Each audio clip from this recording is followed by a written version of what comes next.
All right. So we'll see if anybody shows up. We'll give it a few minutes before I get started on this job. Out here today working on some, I guess you would call them bag tags. Just basically clear acrylic tags for keeping up with whose ball bag is whose for a ball team. And I was asked to make these things. So we're going to be doing it. And there's a process that I use to do this to make it a little quicker that a lot of you guys have asked about as far as using the variable text function in Lightburn. And the variable text function is very handy, but there is a little prep work that needs to be done. So instead of just doing this job tonight, getting it done, getting it out of here, I decided that I would bring you guys along so you can see the workflow, see what goes into it. I am not an expert, not the professional here. I'm just trying to make a little money. I've actually got this job. Y'all seen the graphic. I did the graphic the other day. Got it approved for production. I took 2 samples in to have them looked at and examined to make sure that they're what they wanted. They've been approved, and therefore we're ready for production. And I'll show you what I'm talking about, just in case some of you maybe aren't familiar. It's going to be these things here that I did the other day. So I've got to make enough of those for the team, but I've got a list that it was sent to me in an email, not a spreadsheet or whatever. So we're going to go from the list coming in as, say, a text message or an email into Lightburn, variable text, whole 9 yards. So that's what we're going to do. We'll give it just a few minutes and see if anybody else shows up, and then we'll get started. I want to show you my little cables that I got for them as well.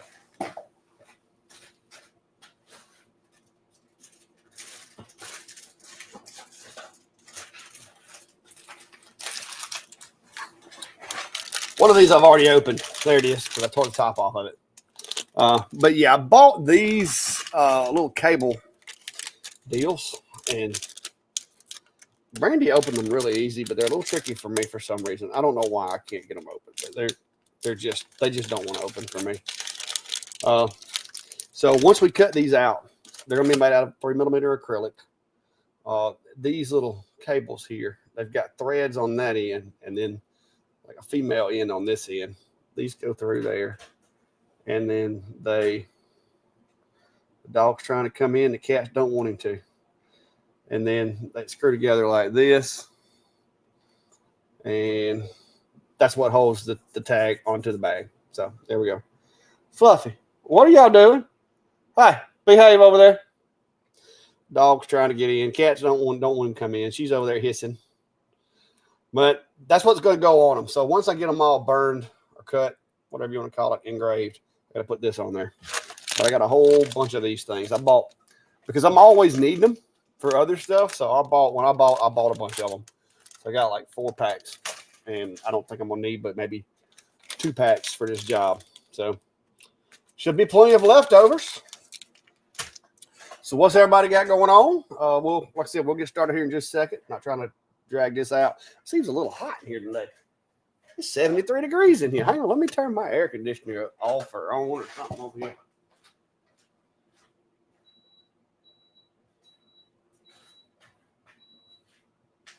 Well, welcome back to Alabama, because it's 76 degrees sitting right here where I'm at. I was like, man, I started out like, I thought maybe I was having a health problem or something over here. But it's 73 over there, 76 over here. I guess our winter's over with now.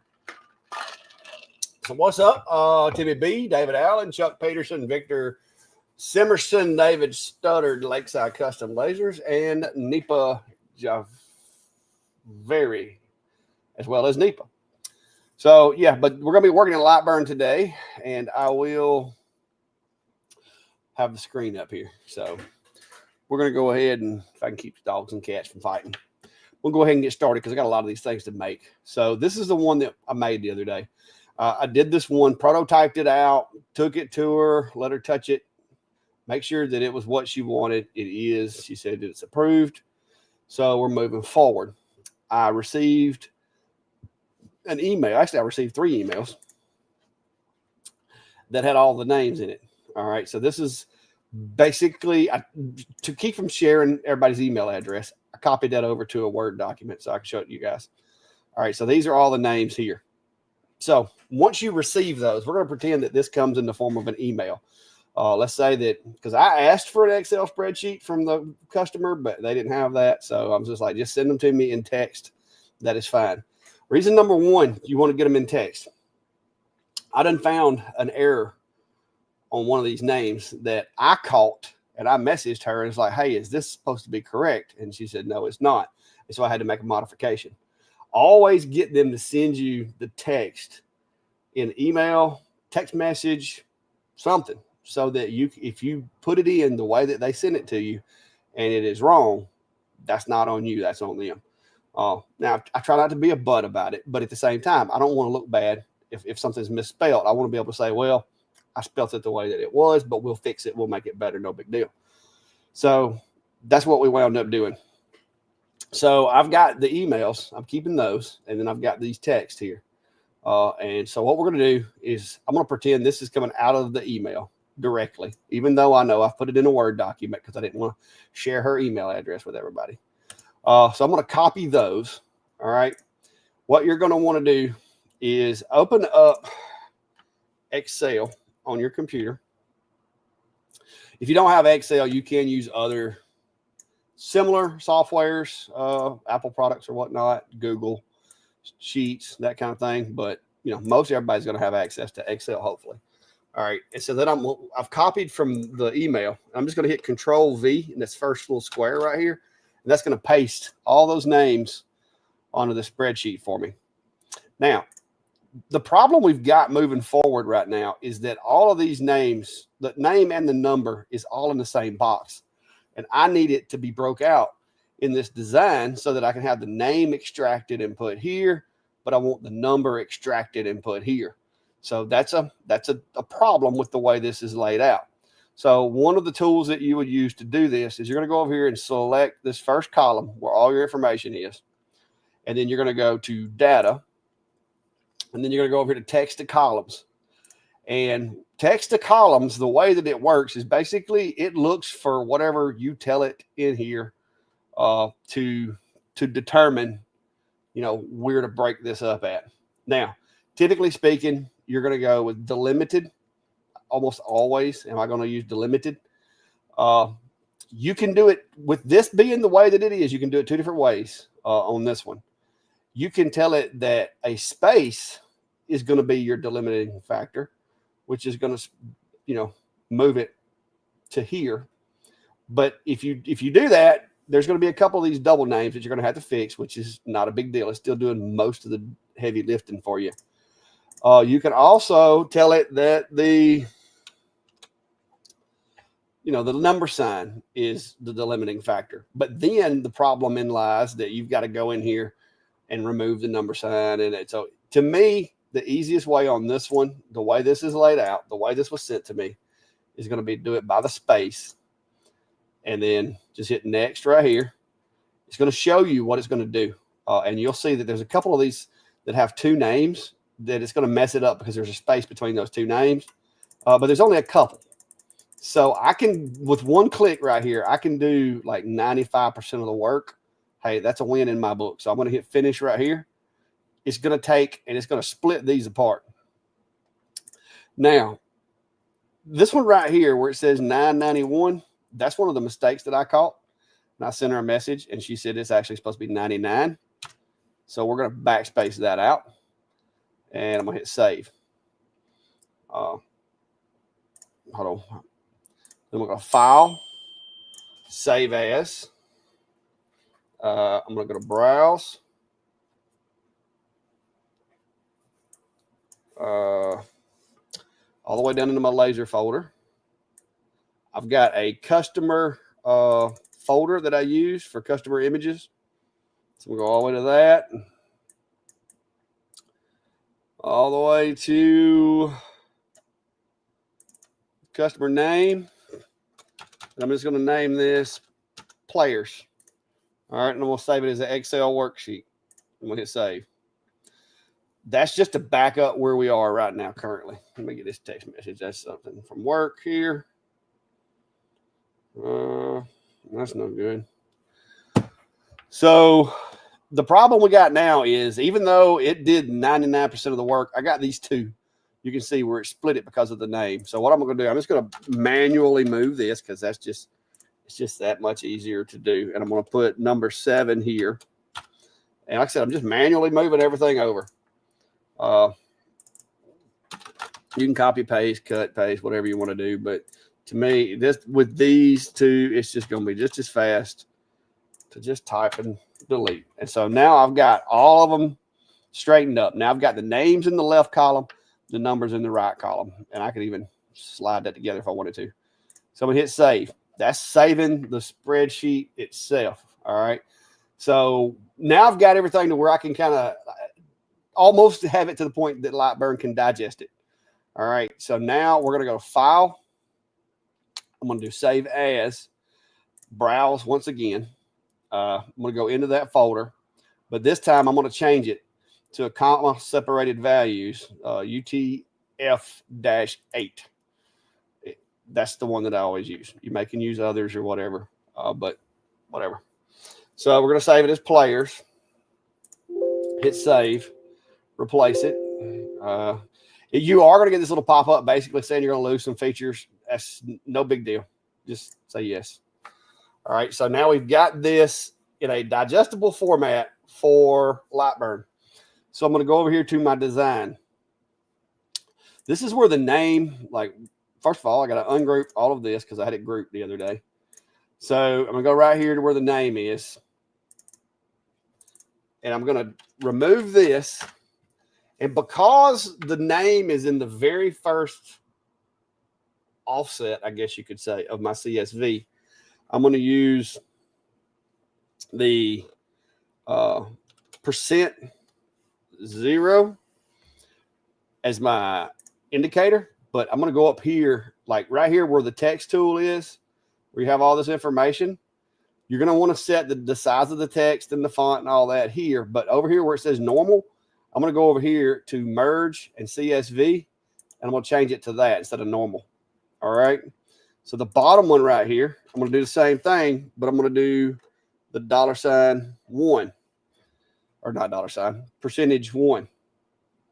Same situation. I'm going to go over here, merge CSV, and I'm going to change it to that. All right. So what I've done now is I've set the text size using all these little boxes, has set my text size and everything. But then this is letting it know that it's pulling the data to put in that text box from a spreadsheet. So we've got to go over here to, it's not actually not even showing on my window. So if you have it not showing on your window, this is how you get it to show up. You're going to go up here to Window, Variable Text. And when you turn that on, with mine, it's going to show up over here. Yours may be different. Sometimes different machines, it'll pop up in different areas.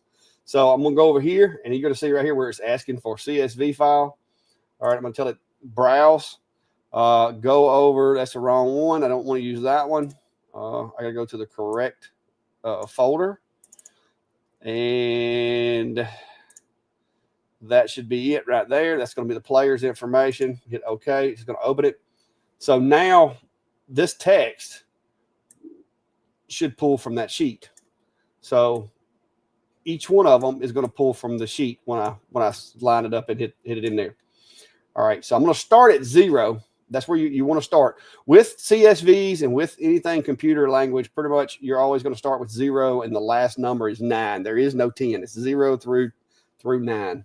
So if you were to put 0, 1, like if I was to put 0, 1, or %1 here, you're going to get the number. So always make sure you start with 0 and work your way up to 9 with these.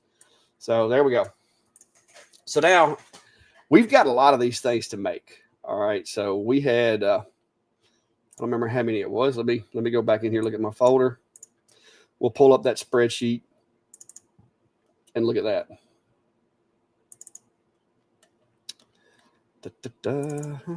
Where's the spreadsheet? All right.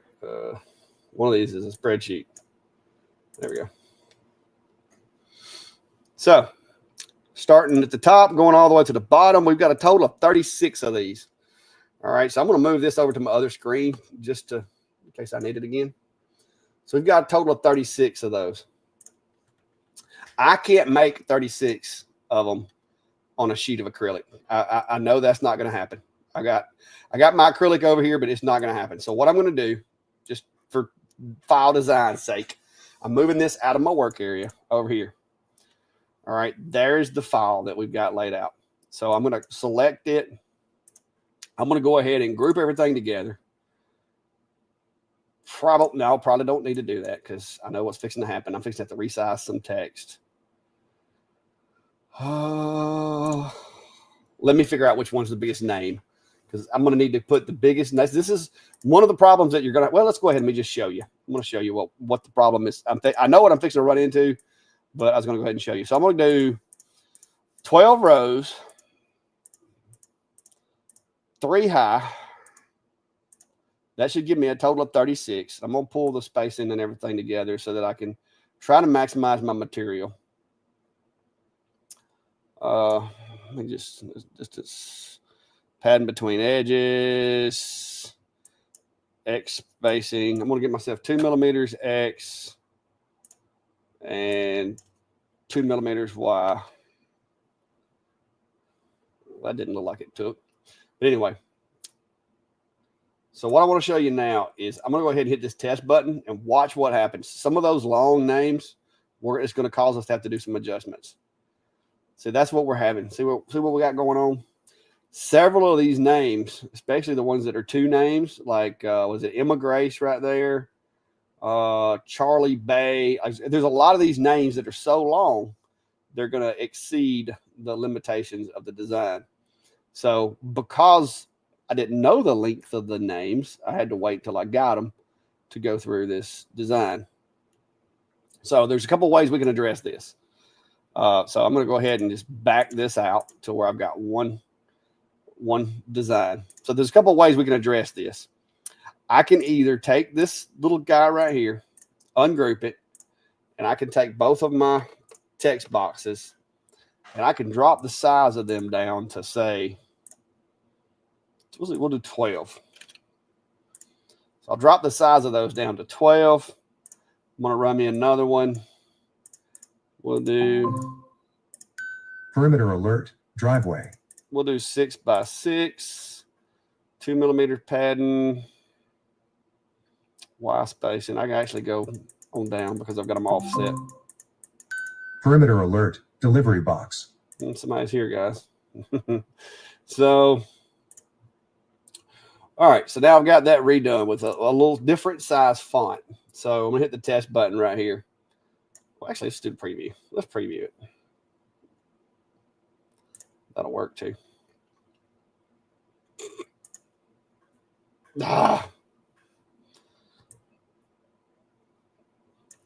Let's just use test.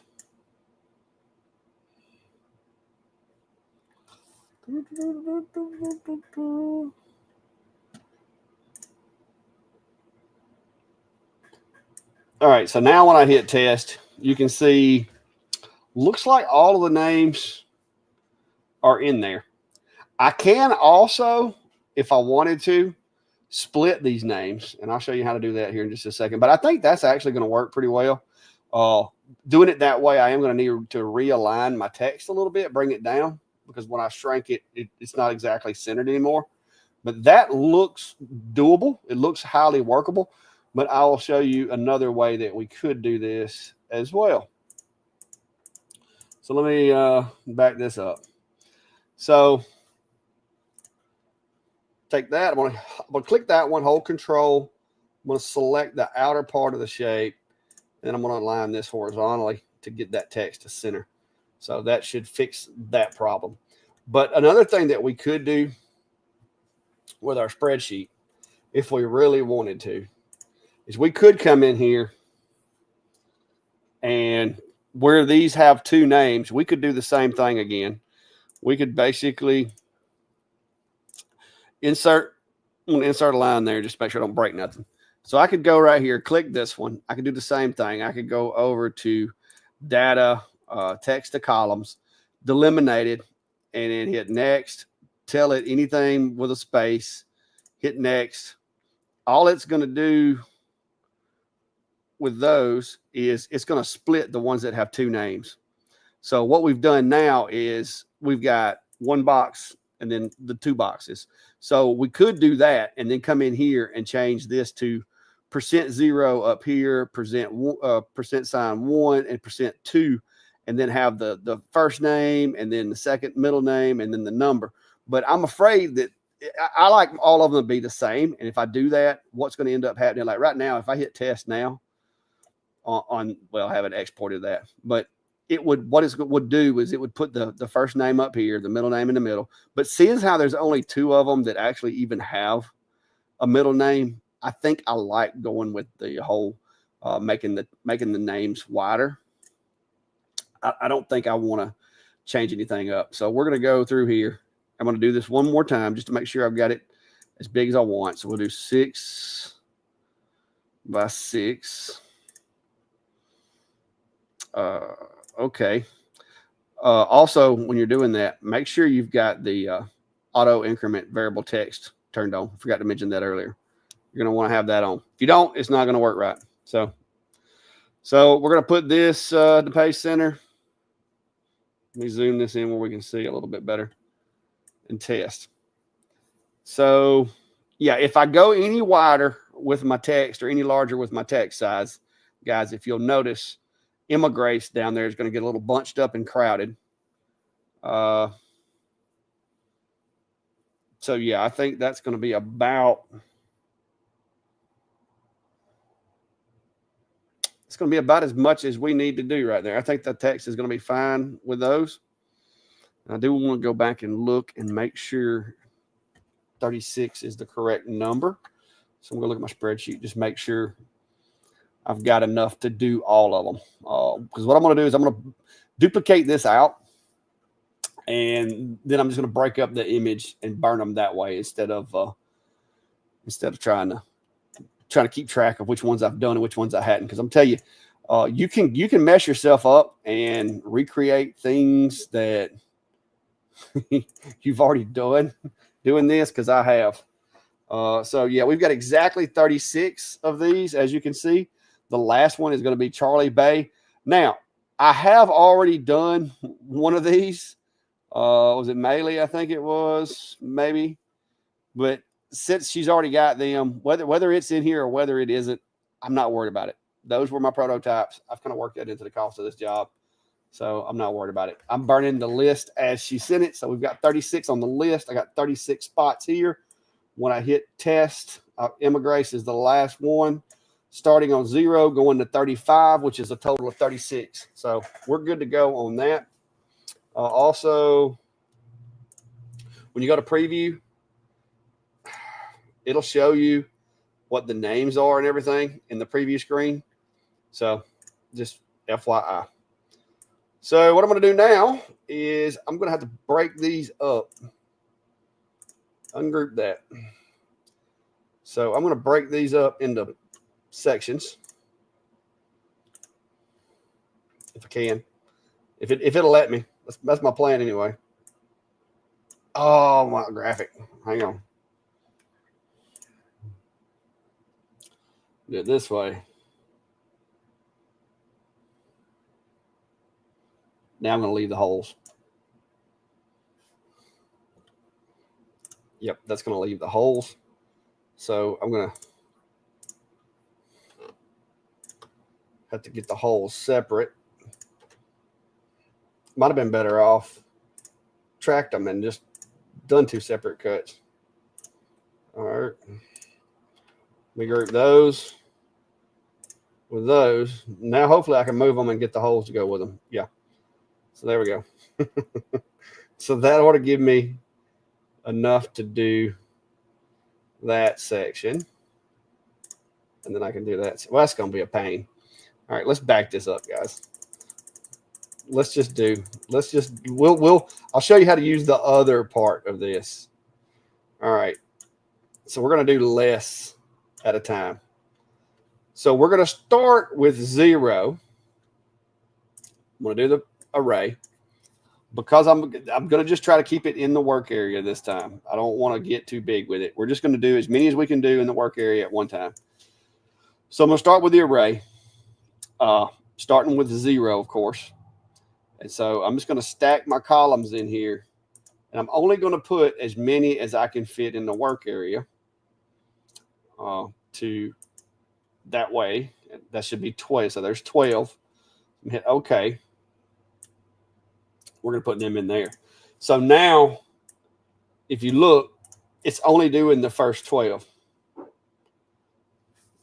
So we've just got to remember that we started on 0 and end on 35. So the next set that we'll be doing, we'll have to basically crank this number on up and continue moving forward and up and up.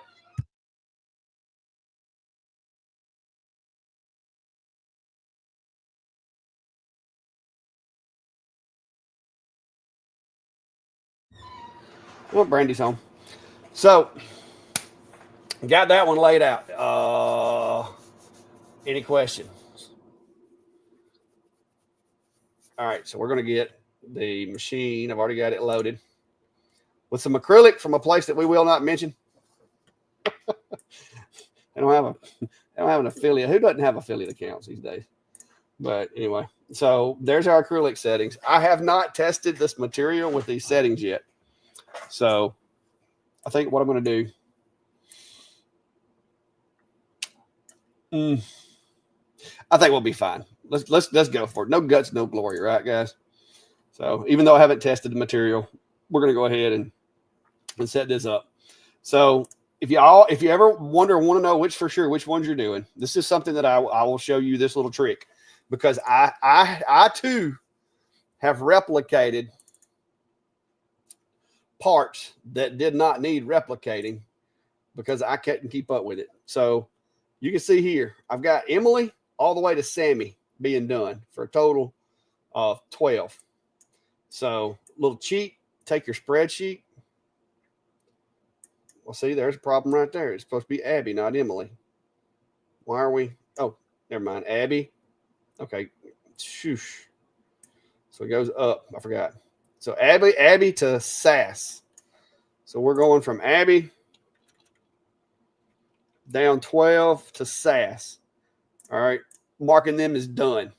So that way I don't have to keep wondering, if I mess up, I'll know which ones I need to start with. So we're hitting OK. I'm going to go ahead and frame this out on the Omtech. We'll be running the Omtech 55 watt Polar Plus on this one tonight.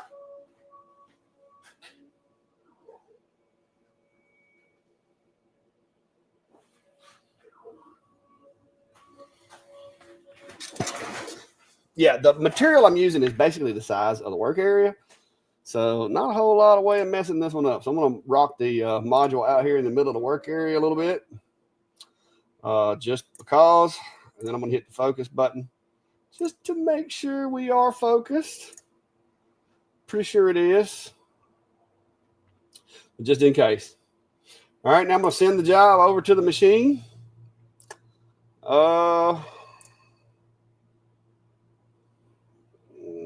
There we go. All right, let's see if this works, guys.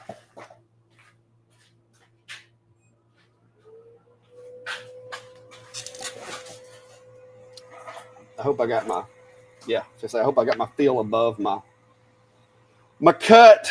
I wasn't sure. I didn't check that. I was a little worried I might have had these too close to the edge. I still may, because my overscan's might mess me up.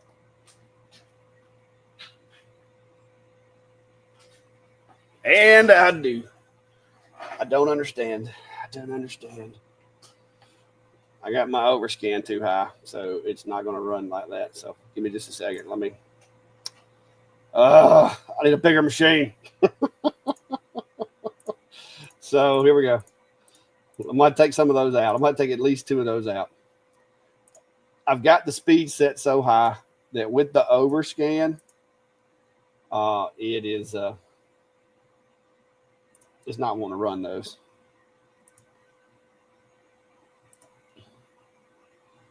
So I can take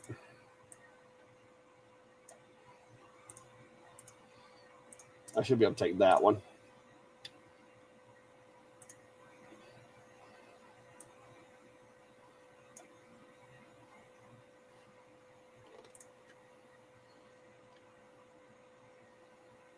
All right.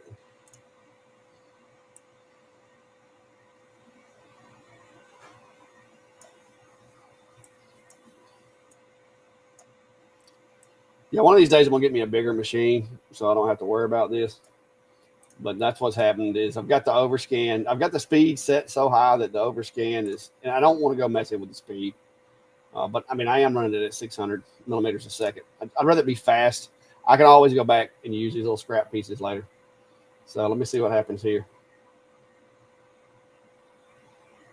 Oh, hang on. I got to stop the machine.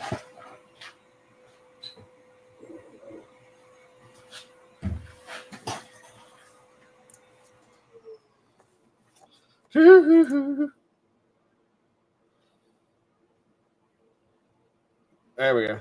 All right, now we should be good.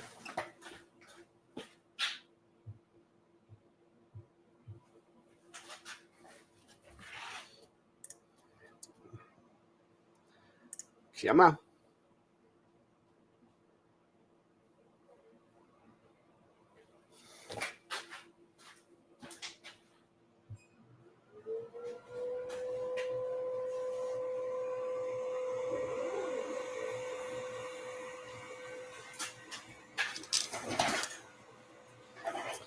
All right.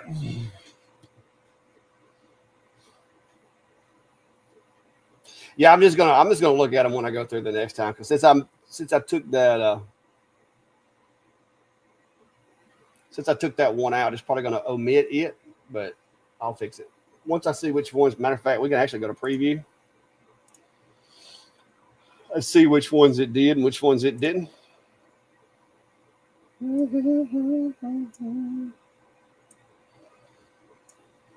So I got Abby, Macy, Piper, Sammy. Noah's the one I deleted. Yeah. So I just got to redo Noah because I took him out a minute ago. To do that correctly and not have to go back and redo Noah, what I would have had to done would be just back up and then redistribute them. But taking shortcuts. Why is it not removing? There we go.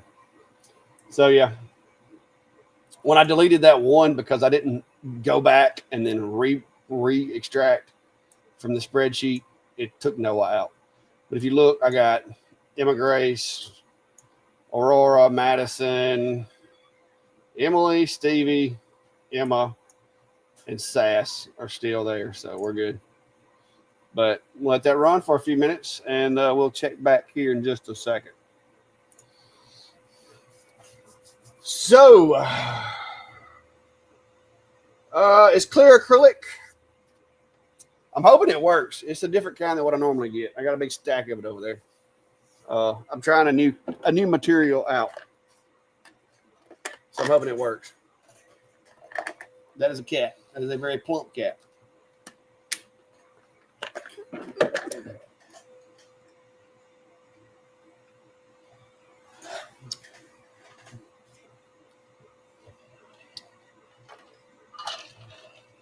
But yeah. So since I've already got that one, sent to the machine, technically, I can come over here now and like we could advance it up to 12 right here and then redistribute them. But what I'm going to do is I'm just going to back this out.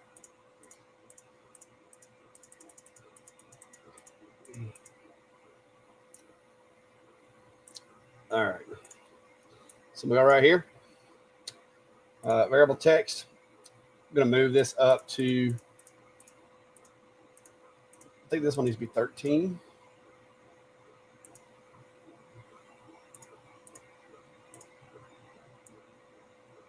Carly. No, it should be Marley. So it actually is going to be 12. All right. So we got to go to Marley. Got that one on there. All right. And I'm going to distribute it. again. Wait a minute. Let me do something first.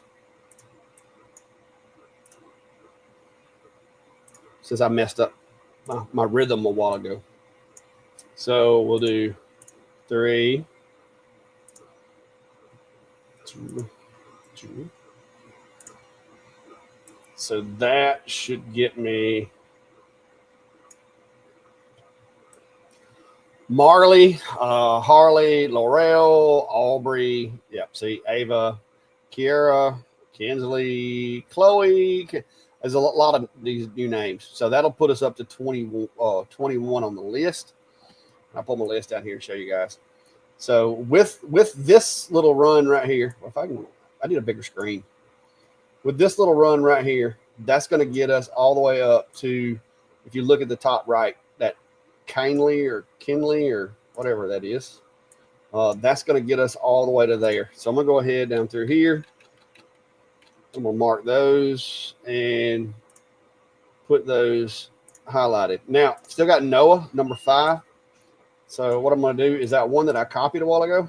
I'm just going to put it in here, and I'm going to cheat. And I'm just going to type in Noah, number 5. I'm going to do this one old school just because. So I ain't got to go with a bunch of headache to try to get it straightened out. The text should be centered still. Go ahead and check that. Make sure. Yeah. So we're just going to take that little guy.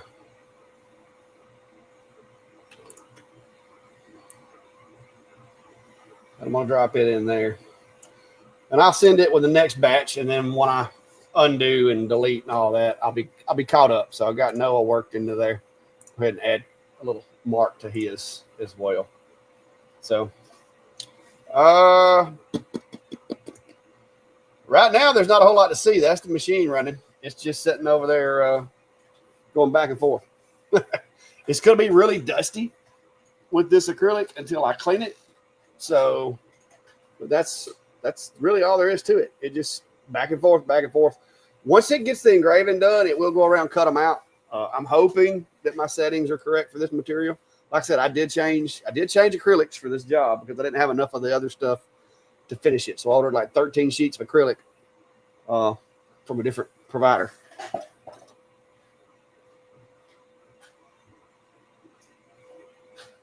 So far, the engraved settings look great. As long as the cut works out, we'll be in business. But yeah, that's what I got going on.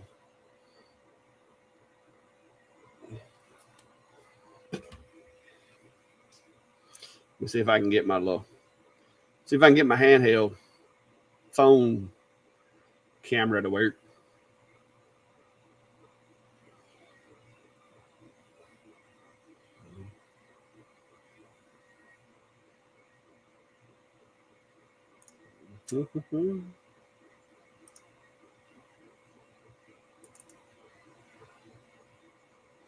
There goes Fluffy.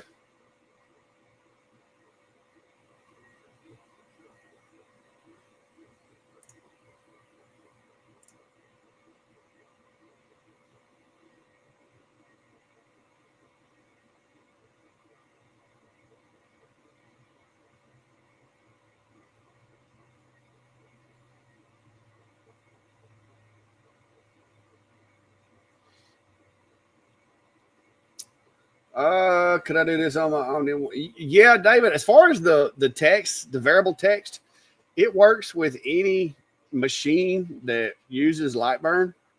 Of course, setting it up and doing it would be a little different.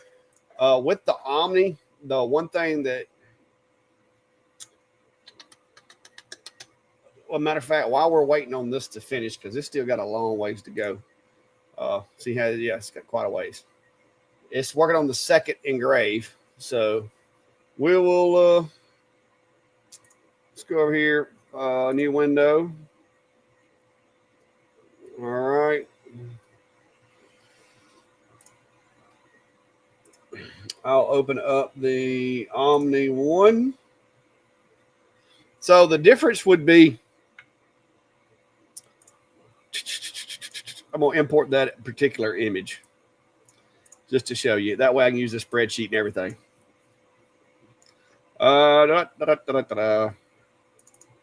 Laser files. Customer images. Do you have the pedal for the Omni? If you do, that's even cooler. To back tags.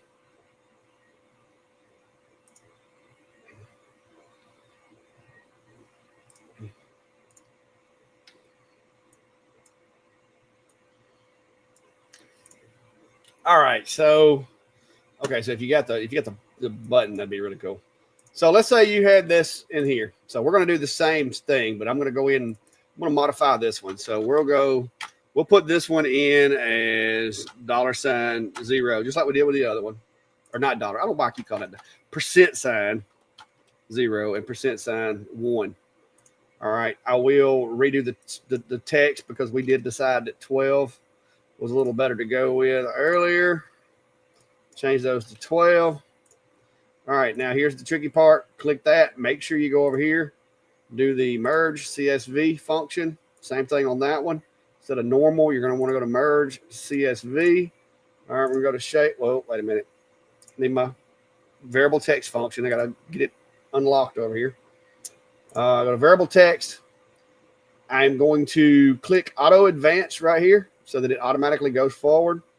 Browse, same CSV file, hit open. Abby 0. All right. So what I'm going to do just to play around here, cuts and layers, we'll change this whole thing to a line.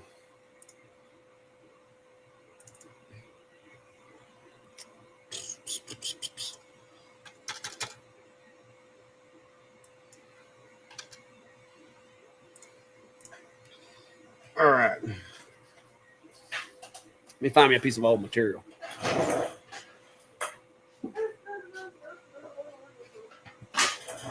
Here's some. All right, so I'm going to shrink this down so it'll fit on this small piece of material.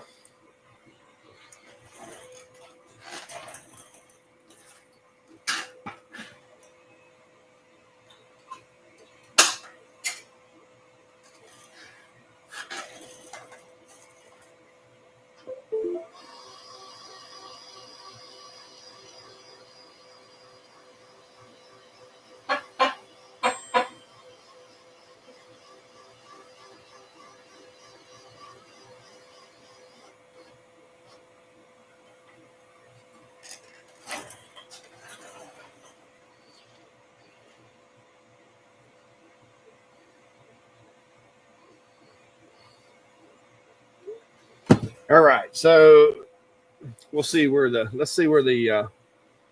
Omtech is at while that thing warms up. That Omni has to warm up a little bit. So you can see over in Omtech, we got 2 of them done. I'm gonna peek over there in the window and just make sure that the engraving is still looking good.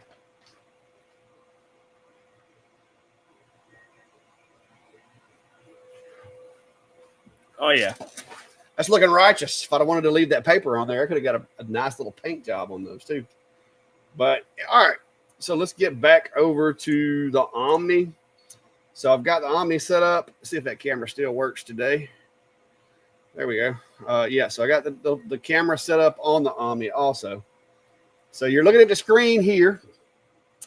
The way that variable text. So right now we're on 0, right? Current 0. Let me get some glasses so I don't blind myself. And I'm going to hit the pedal, and we'll just move forward. Come here, Fluffy. Get back.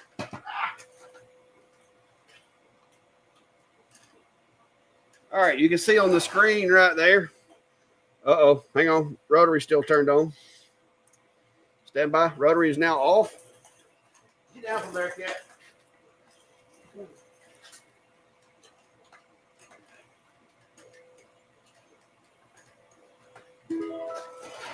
All right. So if you notice, when I hit the button just now on the pedal, it switched over. You can see right here. Now I'm on 2. It automatically advanced.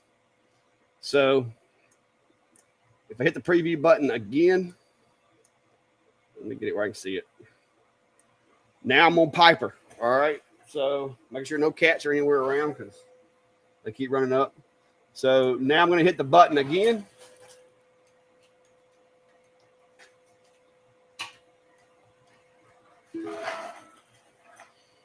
All right, that one finished. If you look, now I'm up here. I'm on number 3 up here. So I'm just going to sit here for a minute, smash the button a few times.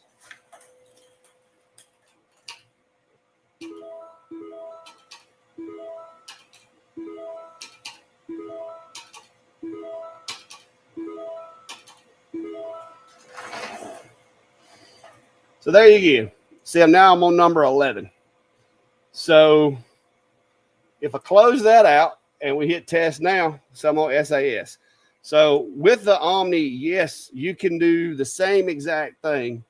You can set it to where every time you push the pedal. So if you're over here just basically grabbing blanks and setting them under the machine, you step on the pedal, it burns it, goes to the next one. Another cool thing too is when you do this with the pedal, I'll show you this on the machine. If you look right there on the screen, right down here at the bottom, it shows that we've done 11 of them. Watch what happens as I push that button. So if you've got, let's say you've got somebody wanting 100 ink pens and you're engraving ink pens. So you just set that right there.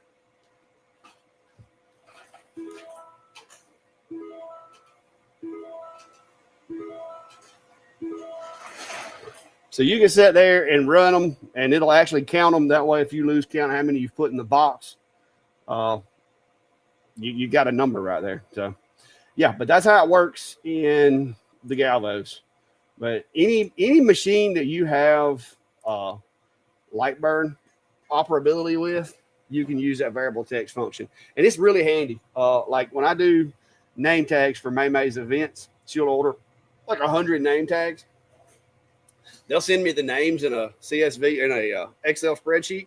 I'll do what we did with this one, drop it over to a CSV, and then just pump out the name tags. It keeps me from having to sit there and type everything. It also keeps me from making any typing errors or spelling errors or anything like that and having to redo stuff. Because if it is wrong, I literally copied it directly off of the text that I was seeing. So.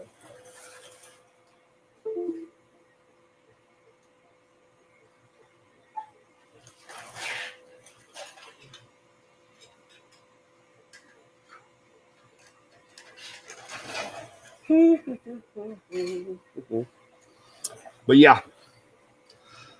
All right, so let me check these comments y'all got going up here. I'm gonna hide that screen for a minute. It's just that machine just going back and forth, back and forth. It's gonna take it a little while because we got what? Let's see, 4, is it 10, 11? 4 plus 3, 7, 8, 9, 10. Yeah. So I got like 10 of them on there. So it's going to take us a minute. Or no, I got more than that on the other one. I keep forgetting I just changed the screen over, guys. I've actually got it burning more than what's on that one, I think. So let me just check the comments here. See what we got going on. Yeah, Jackie, does it kind of sound like a poker machine? Jeffrey's asking, do you use it for wooden utensils? Use what for wooden utensils? For wood stuff, I'm gonna be honest with you.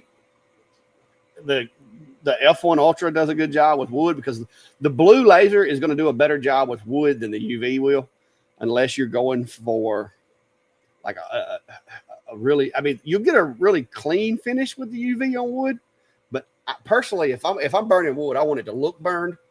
And the UV, it really doesn't make it look burned unless you go over it a lot, like I did with this.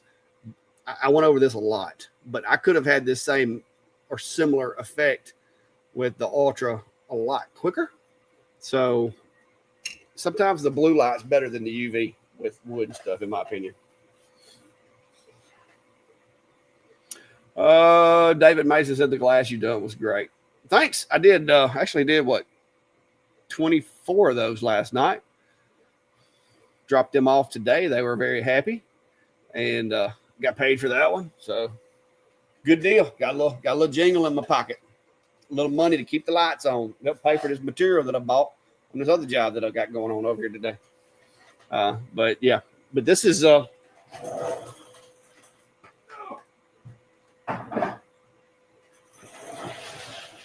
a bunch of 1/8 inch acrylic right there. Just got that in today for this job. That's what we're running in the machine now. I think I wound up, I don't remember how many. I just bought it until it got to where it didn't say I had to pay shipping. I don't remember how many sheets I bought. Yeah, it was 13. I thought it was. I wound up getting 13 sheets of this 12 by 20 acrylic.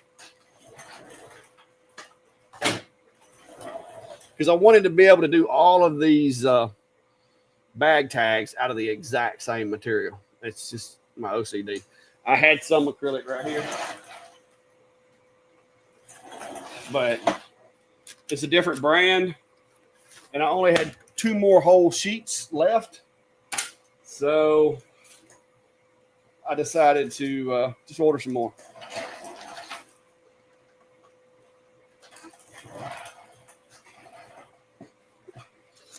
Any better with bamboo?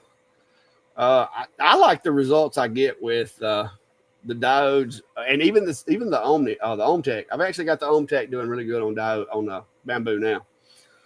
I had to play with the focus. I had to bring the focus out like 5 millimeters to get the good results with bamboo, but I was able to find it because I sell 5 or 6 bamboo cutting boards a week, so I do a lot of them.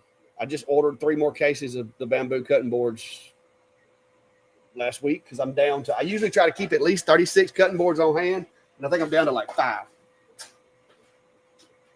I'm down to 4. So this is all I got left, and I've got that many already ordered. So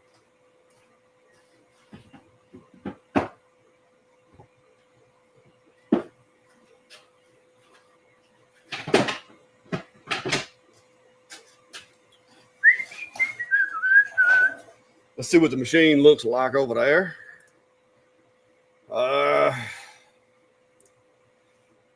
Yeah, see, it's on the 3rd one.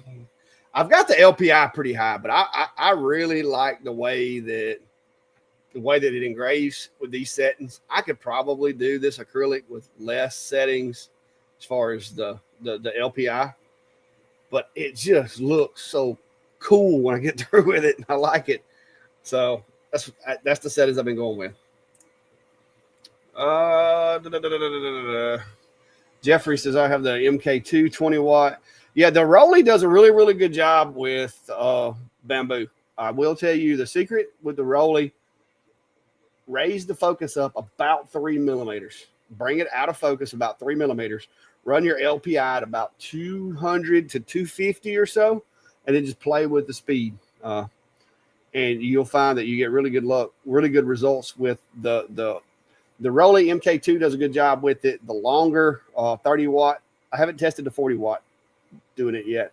And the Algo Laser 20 watt. For some, they do a little better on bamboo than most machines do, but you have to play with the focus. That makes a huge difference with bamboo, because if you don't, with bamboo, if you set the focus exactly, what you'll end up with is a really deep engraving with no color. Like it'll just look like the material disappeared. So if you want to get a brown look to it, you got to get it out of focus.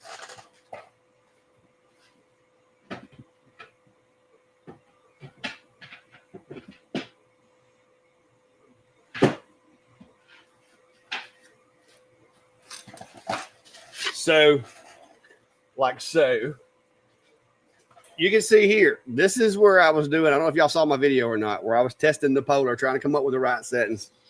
And I did. I got some good settings with the Polar. But I did forget to turn off the cut on my power and speed test. But yeah, this was me playing with the Polar, getting it set up. I've actually got a jig built for it now and everything. It works great. So, and this is another one that I didn't like the way it turned out.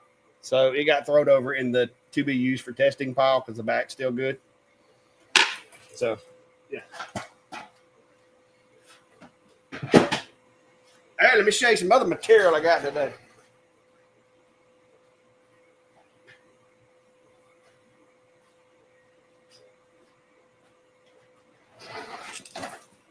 How is that for a piece of anodized aluminum? Woohoo! 12 by 24, I think. 20? 24? I think it's 12 by 24. Yeah, 12 by 24. So I got 12 by 24. I'm going to be playing with the IR module with this guy in the X2 S1. I've got a memorial piece that I think this is going to look good with. It's anodized aluminum. It should hold up okay outside. So that's what we're going to do. Going to try it. I don't know when. As soon as I get caught up, we'll try it.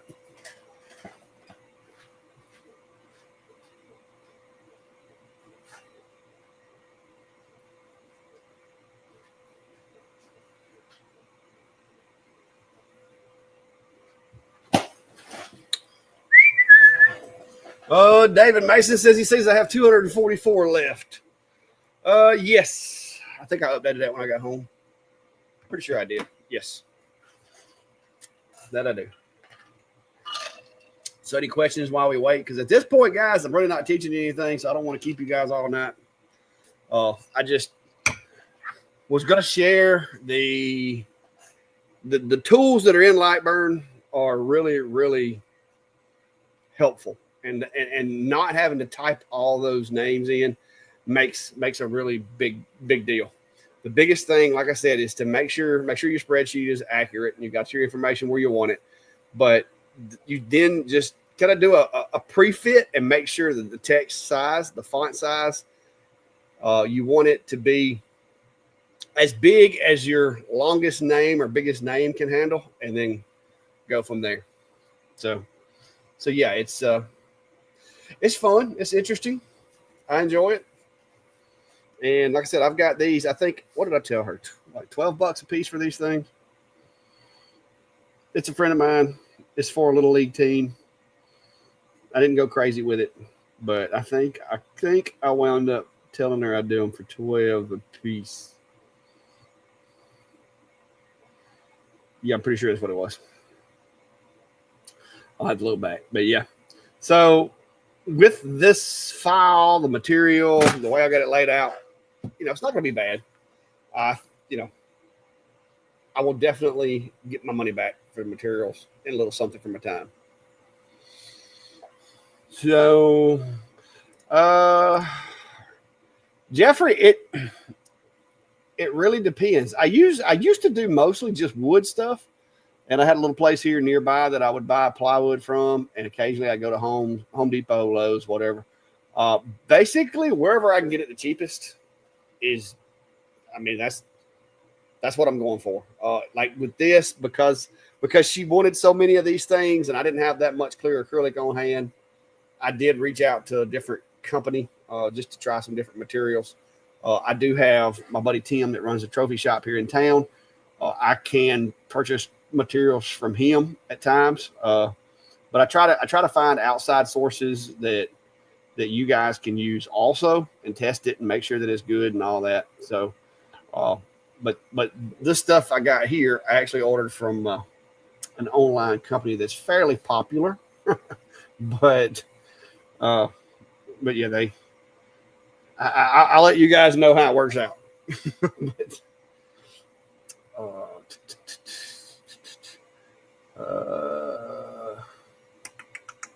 Connie says, thank you for the bamboo tip. No problem. Just give me a thumbs up on the video for that. But yeah, play with the focus. A focus is probably the most overlooked variable in the laser business as far as newer folks getting into it, because everybody talks about speed and power tests. Everybody talks about, all these other, frequency and stuff like that with the different machines, but focus can be just as critical as speed and power on just about any of the machines. Even the UV, I have found that the UV on the focus on it can change the look, the smoothness, the appearance. I mean, so yeah, focus is overlooked a lot of times, I think. Jack says, I am just listening while running more slate coasters. I got a knife order to get out. Yeah, Jack, you've been running a lot of that slate lately. Monport claims they're going to send me the 100-watt version of this guy that I've got right there. If they do that, I may do more with the fibers. But doing anything deep with the fibers that I've got, because I've only got the 30-watt, it's just a little time-consuming. Which I say time-consuming as I sit here waiting on a CO2 machine to run. But at 600 millimeters a second, I don't know. I mean, it's kind of hard to – if you look at the camera, you can barely even see that the thing's going back and forth. It's moving so fast. So, I mean, it's kind of hard to complain. It really can't run much faster. But yeah. And I only got one CO2 hooked up in line. I guess I could have, if I'd have wanted to, drug the P2 out and hooked it up, but I just kind of keep it over there as a spare for now. The Omtech, I don't like just testing the machine for a day or two and then moving to something different if I can help it. Sometimes because I do use my machines for business, I have to, but I like to test them out thoroughly, and that's what I've been doing with this Omtech. It's actually growing on me. I really I wish I had a better rotary for it, but other than that, so far, I'm liking the machine as a whole. Jeffrey is asking if my jigs is next seat. No, I made a different kind of. I haven't put these in Etsy yet, and the reason is Perimeter alert, driveway. this is the oldest child coming home. This is the way that the Omtech is built. It's got a slot that the honeycomb slides up in. And if you pull the honeycomb out, this fits it exactly. And it holds it in there so it doesn't move. So that is my bamboo cutting board jig for the Omtech. Because all I've got to do is open the little pass-through door, pull the honeycomb out, slide this in here, slide the pass-through door back in, and then I can just drop them in and go. So what I had thought about is, since I already have this built and I've already got like 3 layers of plywood together with these little strips to make it a little bit thicker and all that, technically all I got to do is create me a piece that's the size of where my honeycomb or my bamboo cutting board goes in there. I could actually create a little square to sit in here and then have my item files in there and just use this as a jig holder. And it's dual purpose. Not only will it hold my honeycomb, my bamboo, but it'll also hold my little small item stuff. But I've got to where I do a lot of my small item stuff on these, so I just haven't got around to doing that yet.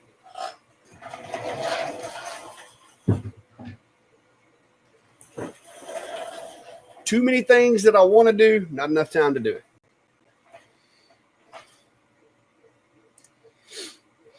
Well, that's what happens, Jack. You make one for somebody, they tell somebody about it, the next thing you know, you got orders coming in. Little known fact, this job that I'm working on tonight was supposed to have been Klein's first job with the Atom Stack Hurricane, but he drug his feet. Customer got impatient after I had sent her to him, came back to me. I had some free time, and so I took the job. But the first time she asked me about doing it, I sent her to Klein.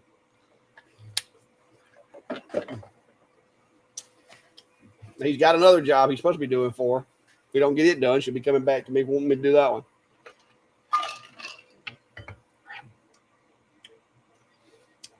But to answer your question, Jeffrey, the Polar Plus, like I said, with the way the honeycomb comes in and out, you can actually just make a square and set it on the honeycomb because the honeycomb is indexed in there. So it's really, you really only need the item files with the Omtech, with the Polar Plus.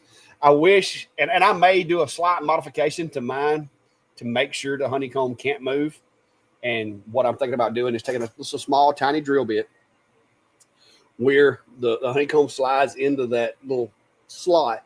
Is just drill a hole down through there and then take a little small cotter pin and drop that quarter pin down in there to keep it from moving. But I haven't done that yet. Like I said, I've got so much going on. Connie Moore says, who is Klein? Klein is one of my friends that has worked with me on and off for a long time, and he now does laser stuff with me, and he has a bunch of my machines at his house that he uses to do stuff. He's kind of he helps me test machines, I guess you could say, because he has several machines. I send him jobs when I'm busy, so that he can make a little extra money. The machines he's using come from here, so he's kind of got a sweet deal over there. If he gets stumped on a job, he's bad to call me and say, hey, I need some help. So and a lot of times the files that he's using are files that I make, because I'll make the file, I'll get it approved by the customer, and then I'll tell him, hey, so and so needs 50 of these. So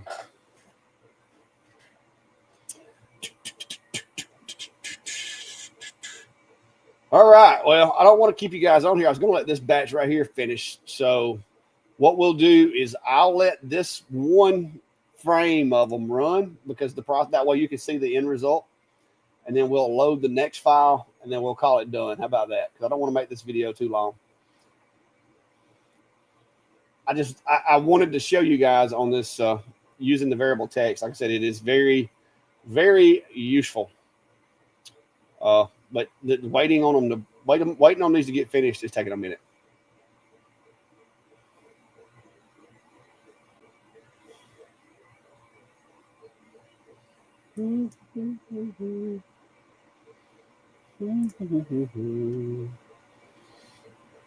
Connie says, so how do I get going on this gig? Well, unfortunately, the folks that help me do stuff like that, I've been knowing for about 25 years. It's just a small group of folks that live here locally. Aldrich, he's not the only one that has them, but yeah, he's one of them. But I have to have somebody close by, so that if I need to test a machine, use it to do another job, or show some type of new upgrade for it, I can recall it pretty easy. So it works out pretty well.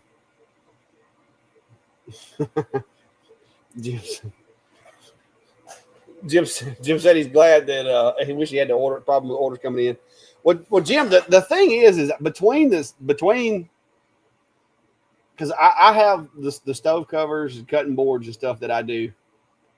I usually, like most every weekend, I'll build at least 4 stove covers and do at least 4 bamboo cutting boards. Sometimes I'll let them stack up. I may do 6, or I may do 10 or 12 cutting boards, but I'm invoicing stuff out like every week. And I do that for a business. I have a local business that buys from me, and I make for them on a regular basis. Matter of fact, I just bought 3 or 4 boxes of handles.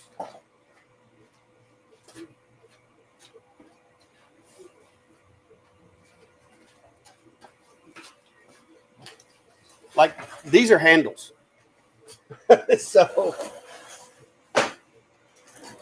So this is about every couple of months I have to buy boxes of handles. And I've drew some from these. But these are the handles for my stove covers.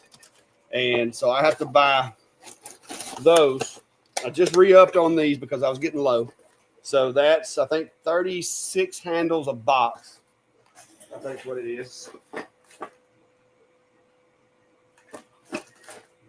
Don't make me lie, but I think it's 36 handles a box.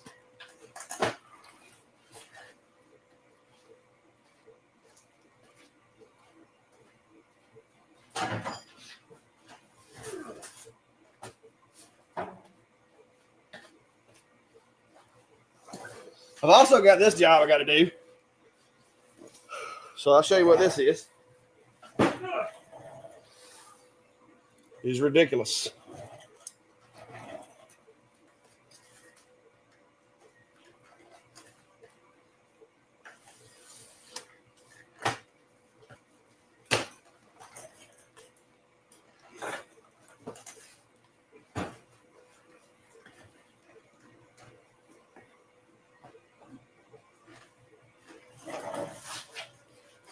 10 of these, by the way. 10 of these boxes.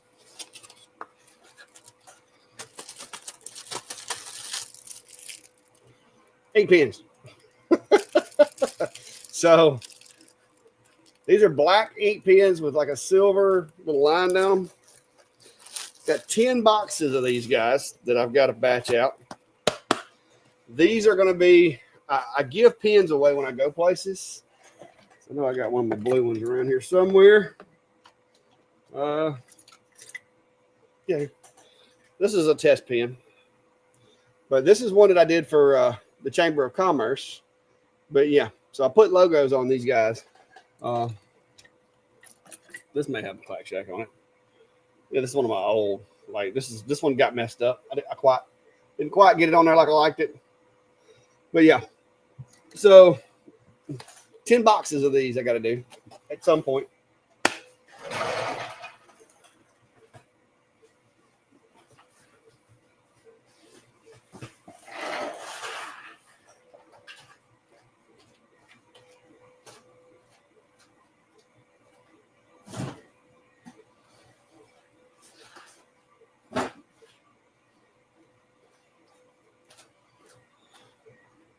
So yeah, so anytime I have a lot of jobs come in, if I can't get to them, I got overflow, folks.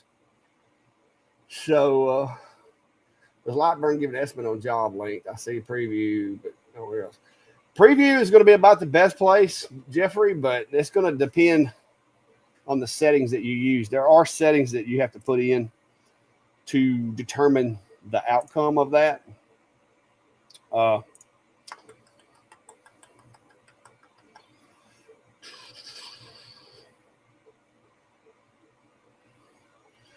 Jim, the way I've been doing the pins is I've been doing them in the diodes and the CO2s and doing a jig, but I've come up with a new method.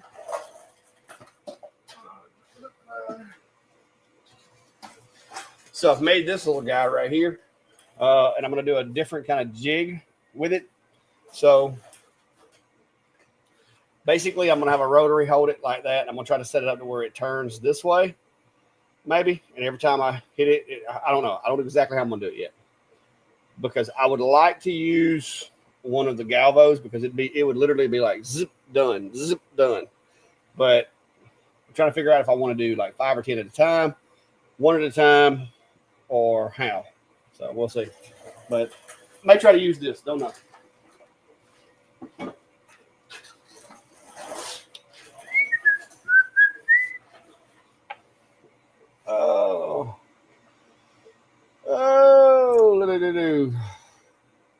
Yeah, Jim, if you're in a smaller community, I guess that's Jeff Lapierre said it. I live in a small town of 1,000 people, so business is hard to come by. And that is true. No doubt about it. If you don't have the clientele, you're not, if it's a low population, you're not going to have a whole lot of jobs, especially if you have competition out there with you. So yeah, 1,000 people area, it's going to be tough. I mean, that's one of those situations though that you might want to see if you can figure out how to get something going on Etsy or on Facebook just to advertise to neighboring communities or whatever. I mean, where there's a will, generally speaking, there's a way. It's just sometimes it's tough, and sometimes it just may not be that profitable for you. But like I said, luckily, between doing business to business work and the few little jobs that I do for individuals, the stuff that I do with, the internet-based stuff, it keeps me busy enough that it works out. Let me go see what that looks like. I think it's on the last one now. No, it ain't nowhere near the last one. Geez, guys, this is going to take forever. It's going to take a minute. What did I set the LPI to on that? I like the way it looks, but this is taking a minute. It's only on 300, so I don't know. It's just taking a minute.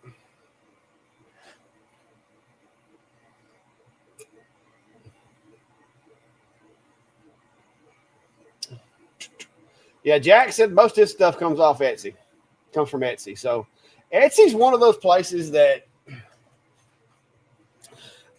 I see people talking about how many millions of dollars they make on Etsy or whatnot. And I mean, I'm not doubting that, but most folks that I know aren't trying to make millions. We're just trying to make enough to buy a few tools with, maybe, subsidize a little bit of fun stuff in retirement or whatever.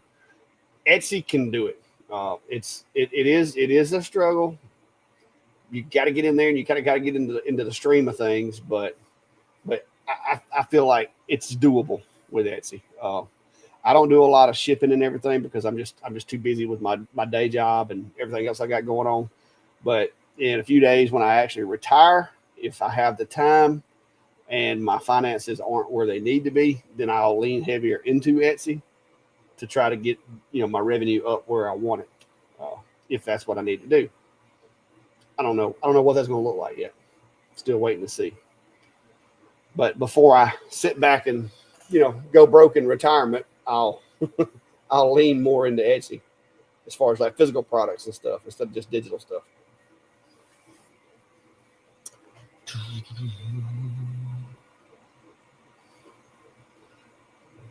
Jim says, I even have a Shopify store and in a year made 11 sales. I just want to pay bills. Yeah. And it's like I said, it is a struggle. The biggest thing, Jim, I don't know what kind of businesses are near you, kind of, whether it's restaurants or if you can hook up with other businesses, those will help a lot. Because that's where I get a lot of mine at is from other businesses. It's not necessarily from individuals. Nothing against doing stuff for individuals. Businesses pay better. They pay faster. They order more. I mean, it's you need a mix of both, in my opinion. You need some of those like the stuff that I do for other businesses. Those are my rainy day checks because I can always count on I'm going to have money coming from them. But there's these like this little job here with the acrylics, the job that I did with the glasses last night, stuff like that. Those are they pay, but those are just I can't depend on those being here every week. Yeah, Jack said his, and I've seen Jack's stuff. Jack's stuff kind of caters to linemen and like graphics and things that linemen can relate to, and that's kind of what he's gotten known for, and that's he's building a reputation for that, and that's kind of where you got. That's kind of where you got to go with Etsy. There's lots of different videos and stuff out there and channels that tell you how to go about creating an Etsy shop and. I don't do a lot of physical products, so I can't really say for sure if everything they say is entirely true or not. But hey, there's people I know there are a lot of people out there that make really good money on Etsy doing stuff like that. So it's definitely doable.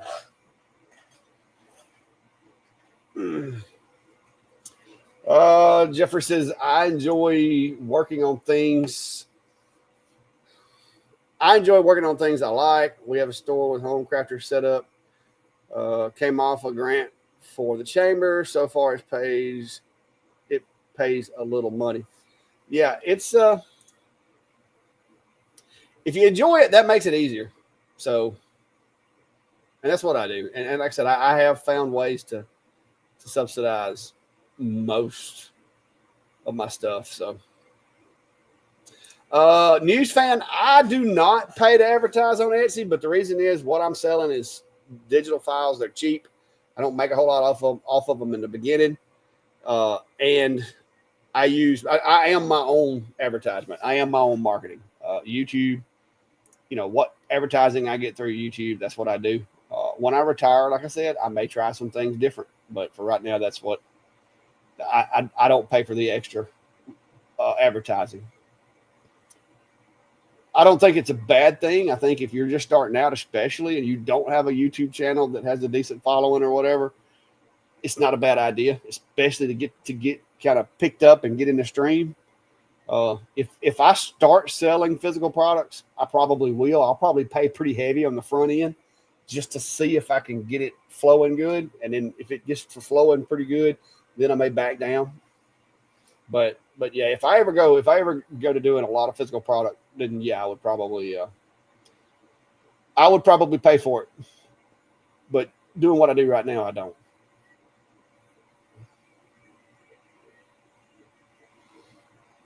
which I don't make that much money off of Etsy either.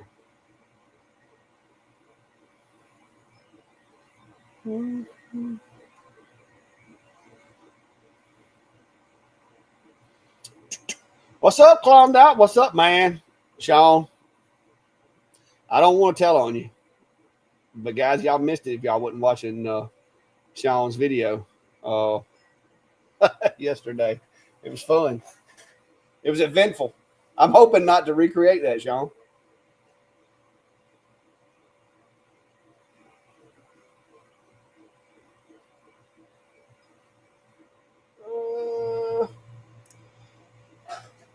Jack, I don't know about that. Are you talking about a month or are you talking about a year? Because I heard somebody say that the other day. And maybe that's a month. Maybe it's because that would make sense. But I would have to beg to differ on the year then, because unless it doesn't apply to digital products, that's all I can tell you. Now there is a chance that that doesn't apply to digital downloads. And if that's the case, then that's probably why I have never been noticed it. But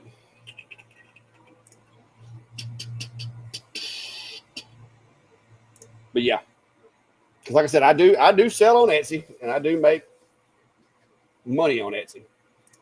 It ain't I ain't fixing to go buy my own island or anything, but I do exceed that 10K there with everything that I got going on. Not that I know of. I went in and turned all of that off, unless they without my knowledge turned it back on. Yeah, it's in my overall settings of my shop.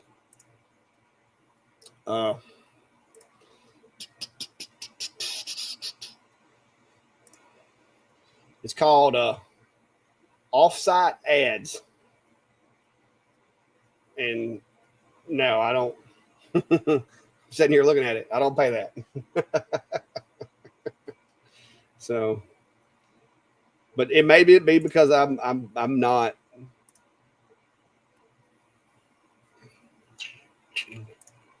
Let's see. What's it says?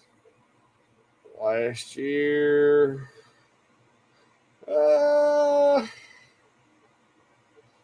Okay, actually, I guess I see what the problem is here. Hang on. Let me read this, make sure.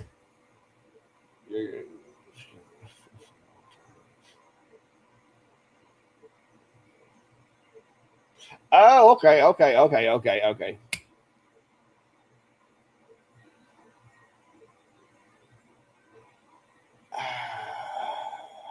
Apparently there's a discounted. Well, it says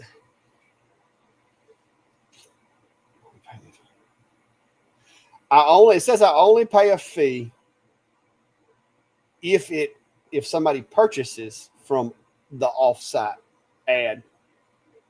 But I'm only paying 12% advertising fee due to my ratings and everything on Etsy. But it says most sellers would pay a 15% fee if they were not in this category or whatever. So, but it's only this is only if they sell something for me. So this is not something you can opt out of. So basically what they're saying is, even though you're not paying for this offsite ads, we're going to put you in them. And if we sell something, we're going to collect this. But if we don't sell nothing, then you ain't got to pay it. And I'm okay with that, because I wouldn't have got that sale to start with had they not been doing it. I'm okay with that. But the thing that I opted out of is the advertising, that like when you first start it, you have to go in, you have to log in, you have to opt out of it. Because if you don't, like with me selling stuff for $3 a pop, you'll wind up making 50 cents. So I had to opt out of that quick, because I was like, man, I'm selling stuff, but I'm not making any money. And the thing about doing digital files is if you if you try to make too much money off your files, people are just going to steal them and download them and share them and upload them to Creative Fabrica and all this other stuff. And so I keep mine cheap because it's a digital file. And by the time Etsy gets through with it, I get $1 or $2 for my troubles, and it adds up if you sell enough of them. Now, if I just sell like 2 of a file, but if I sell enough of them, it adds up. It makes it worth the hassle. But now keep in mind, I do answer probably 50 to 100 Etsy questions a day. Like, and people even, I guess I need to put some business hours on my Etsy shop so they'll know that at 3 o'clock in the morning I'm in the bed, because I'll get them 3 o'clock a.m. Boom, boom, 24/7. But yeah. Where is this machine at? Oh, I can't see it. I can't right now because it's modules right in front of the camera.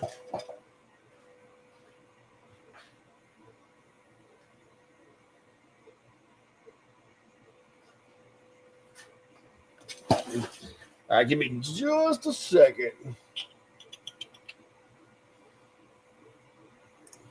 Woo-hoo. Jeffrey said he got banned from Etsy. Reason they won't let him tell me, they say it's confidential. I don't know.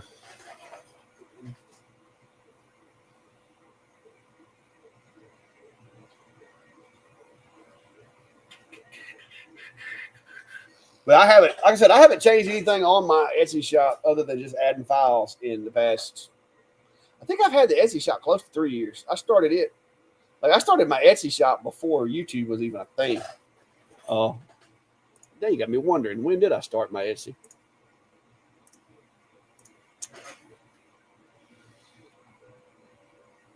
I wonder if it tells me. Let's see. I can tell you that I have sold 18,541 sales. I do have a 5-star rating.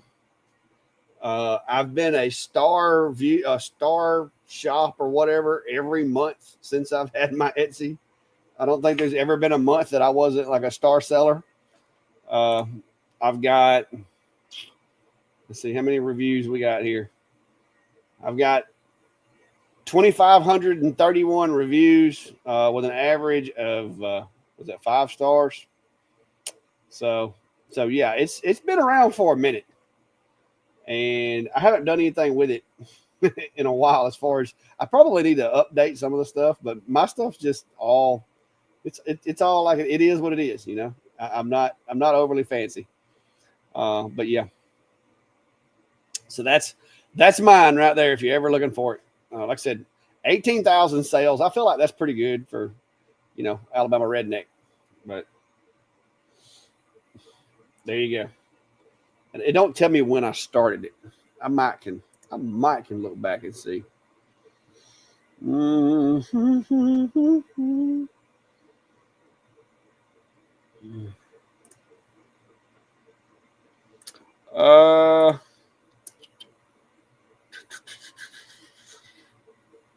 Let's see. It was in 2022 when I started it. It'll tell me that. That's as far as it'll go to let me know what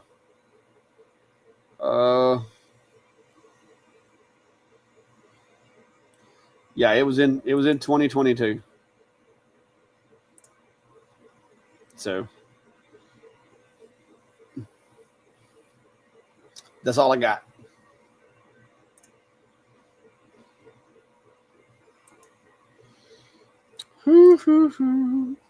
All right, well, I think Brandy's outside painting some stuff. She keeps coming in here. Let me go check on her.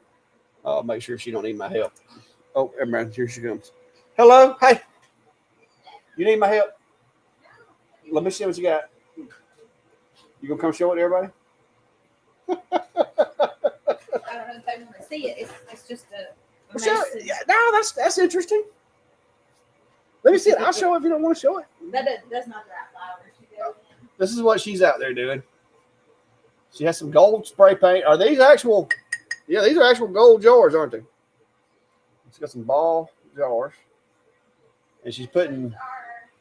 this fake weed looking stuff in here or whatever it is. Fake something or another. These are going in it, but I don't have anything Oh. to. Have you got scissors? I do have scissors. Is there metal in that? I You're gonna mean- dull my scissors, aren't you? No, I got metal cutters. Watch. I just scored it. See? Watch. Oh. Watch. I got metal. I got wire cutters over here. Well, they actually cut real easy. I just don't want my scissors dull. I just don't want my scissors dulled up when I got Well, you wire don't have cutters. to. You just cut through the plastic and then it breaks. Oh, well, this cut all the way through it. There you go. See, watch this right here. See these wire cutters. So you can literally cut all the way through it. Well, you don't have to. You can just score this plastic, and when you bend it, All right, so this is supposed to go in the middle. I mean, kind of. There you Center go. pieces for the There- banquet. There you are. I need 30. So she's got to make 30 of these for a banquet she's doing. So there they are. Yeah. And then, in case y'all didn't know, anytime Brandy comes in the shop, the cats come down from the attic and get their squeezes. All right, Kelly. Thank So, you. there you go. I've You got got. You said 12 you got more. all of them done. 12 more. Oh, you got 12 no, more to go. I just have to go over the other 12. Are you just gonna put one little flower in there, or are you gonna do more? It won't stick up that high. And Oh. Yeah. There'll be a. So you're gonna shorten them a little bit. Yeah, I'm not going to cut this entire thing right now. Okay. Anyway, Being all crafty. Being all crafty over there. Well, I'm working on these things, and I was doing a live showing them how to use the variable text, and now I'm just waiting on the finish to where I can actually show them what they look like. But running a little bit long. okay. But anyway, yeah, if you need me to help you, let me know. It should be down to like one or two more left and in the cuts. Okay. No, I should be fine. These are actually glass. I just painted them. Yeah, I know they look like real actual ball glass cannon jars. Yeah, they are. Don't drop them. They've been at the chamber in storage. Don't drop them. So there you go. Brandy's outside crafting while I'm in here working on lasers.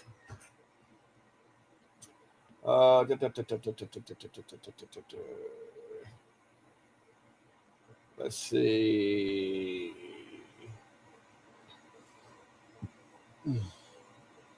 Yeah, Jack, I didn't know.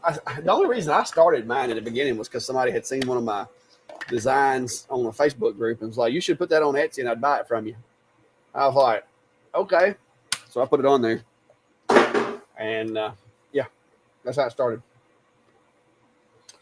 What's up, Mark? How are you, sir?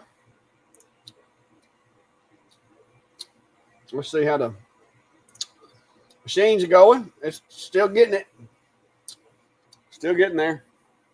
Oh, these cats is a mess.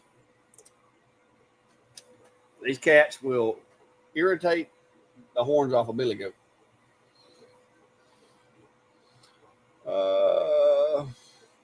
Yeah, Jeff, if you put them in a while we waiting on the machine to run. So let me get me another new window.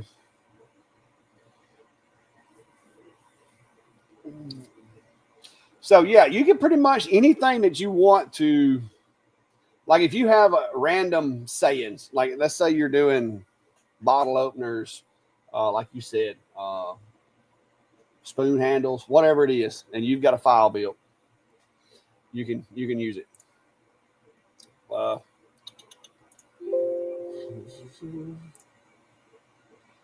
I can get my darn Lightburn not to freeze up. Lightburn's trying to freeze.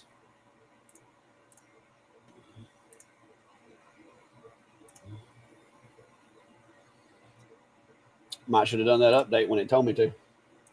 All right, there we go. All right, so we'll go over to X40. All right, so I'm going to get down here on the screen. And so let's say you had a spoon, something or another, or some kind of, you had some kind of setup that you wanted to run variable text. You had like a project that you had 10 different sayings that you wanted to use.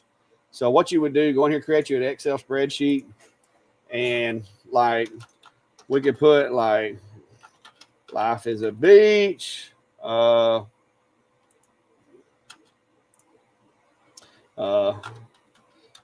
beach life. You could do, you know, lake life, hashtag lakes, whatever you had. Let's just say you had 100 sayings and you wanted to put them on a jig or something. So then you would just want to take that spreadsheet and save it somewhere. And then, and I'm going to save this on my download so I don't have to worry about trying to keep it. I'm going to go over here and I'm going to change this to a CSV. And I'm just going to name it spoons. Since you asked about spoons, we're going to pretend that we're making spoons. And I'm going to say save. When it says you want to keep using format, I'm going to say yes. So now we're going to close that out. So if we had a jig built and say we had whatever, let me find something I'll just build a little fake jig right quick. So I'm going to build you a little fake jig here. Get this out of my way. And we're going to put in that fake jig, I'm going to go over here and I'm going to put some text in it. I'm going to put $% or a percentage 0. I'm going to change that to an engrave because I want it to engrave it. Click that, hold control. I'm going to click that, set this little jig file up. Take the text. I'm going to go up here and I'm going to change this, like I said, from normal. I'm going to change this to merge CSV. All right, so I think I only put like 4. I'm going to go to window, variable text. I only put like 4 things in my spreadsheet. So we're going to go browse to the spreadsheet. I saved it in my downloads. It's spoons. Looks like there's only 3. So there's only 3 variables in this sheet. So I'm going to select this, move it over to the middle of the work area. I'm going to use the array tool. And I'm just going to do some Y columns here. Well, let me turn the offset off. Change the spacing. All right, so since we only got 3 of them, I'm going to do 3, making sure auto increment variable text is on right here. Hit OK. So now when I hit test, you've got life is a beach, beach life, lake life. And so whatever you wanted to add, let's say you wanted to add more to this, you could come over here. You could add spoon, fork, knife, whatever. And then all you've got to do, file, save as. I'm going to save it back to the same spot right here, comma separated value, UTF-8, hit save, replace, yes. Yes, I'm going to use that format. I know what I'm doing. I'm a professional. So with this file, we would go back because I have added more variables to it now. So we can go back. I'm going to go over here to the array. I want to do 3 and then 2. That gives me a total of 6. Okay. We'll go back over here. I've got to reload the comma separated values. Now I've got 7 total variables in there. So when I hit test now, it's gonna just go through that list and it's gonna keep adding them. If I wanted to change it, let's say we'd start on 1 and end on 7, and that's gonna mix it up. So there you go. So once you run out of things to use, though, it's gonna stop. So there you go. And with this, like I said, you can use this for any variable. Yes, as far as changing the font, you're gonna need to do that. If you're gonna change the font, though, you're gonna have to change the font in the beginning. Like go right here. This is gonna dictate your font. So if you want to go with this font right here, you'll use that one. And now the font is changed. You can even you can change the size of your font. You can do italics on it, whatever. And then when you replicate this out using the array function, it's going to replicate that same font setting. So I got 9 of them now. And so there you go. But yes, the 0% sign, the way that selects is, look at these spreadsheets right here. This is 0. 1, 2, 3, 4, 5, 6. So like right here, let's say in G, if I wanted it to say life is a beach and I wanted it to say like Florida, all right, or I wanted it, you know, and then I wanted the next one to say Tennessee. You can actually go over here and rechange. Like, so if I went back, and this is going to be 0, 1, 2, 3, 4, 5, 6. So if I went back over here, I could use that same spreadsheet if I wanted to, change it to 6, replicate that out, give myself one more of those. I put 2 in there. Oh, wait a minute.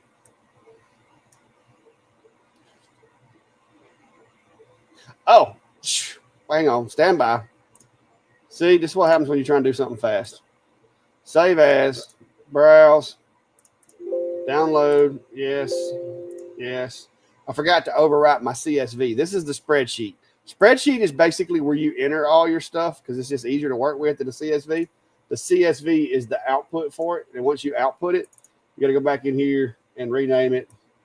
And now when I hit test, it's going to pull from that column because the percentage sign, basically this percentage is going to tell you that's the column that you want to go in.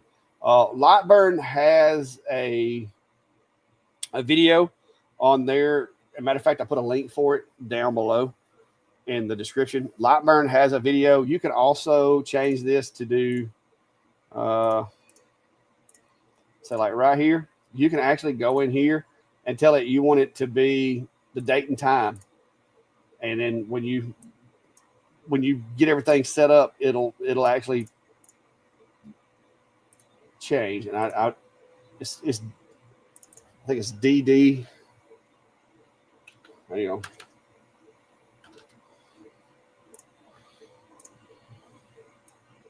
Yes. So if you did, like, if you wanted it to be, put a date in here, you could do. Uh-oh. Hang on.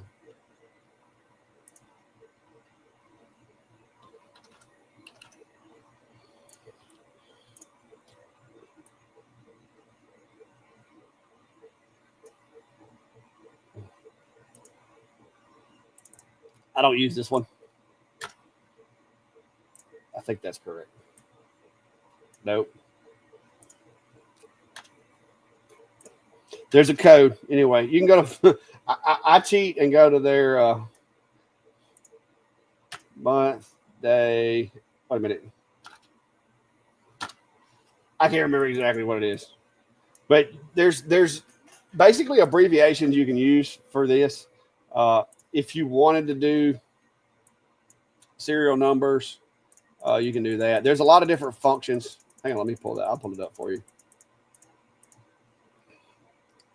Let me grab another window here.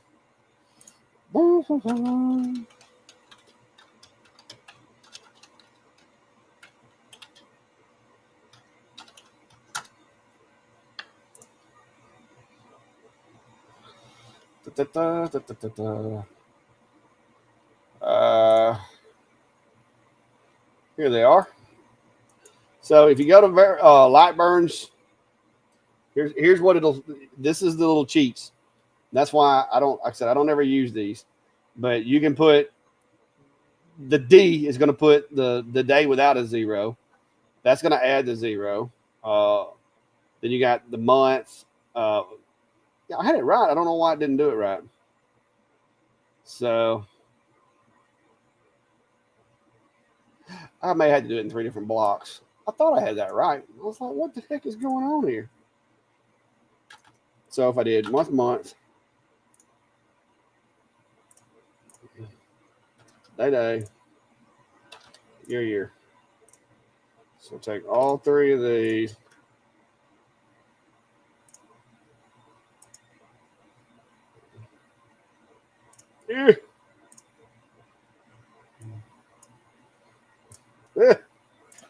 Messed that up.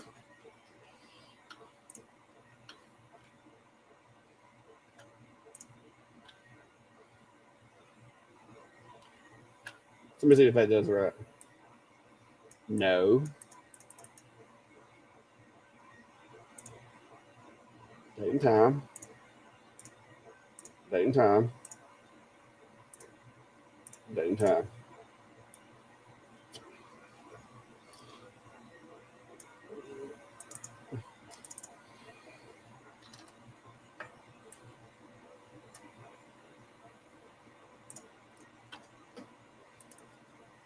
Oh, there we go. So you would have to, so you'd have to format that properly. But if you, like I said, if you want to play around with this, I don't go into all of the different stuff, but yeah, like right here. Oh, okay, never mind. Never mind. I forgot to put dots in there. That would be a reason for it. So we would do month dot day dot year. And then we'll make sure that's a date and time. Yeah, there you go. So wonder if you could do never tried this one. Yes. So yeah, so if you wanted it to do the if you wanted to do the text, like say if you had a plaque and every time you burn one, you wanted it to put the current date on there for this design, then you could put that text on there. And then when you burned it,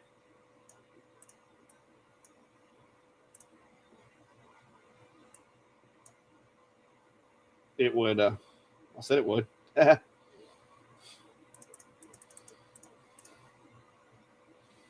Oh, it's got an auto advance.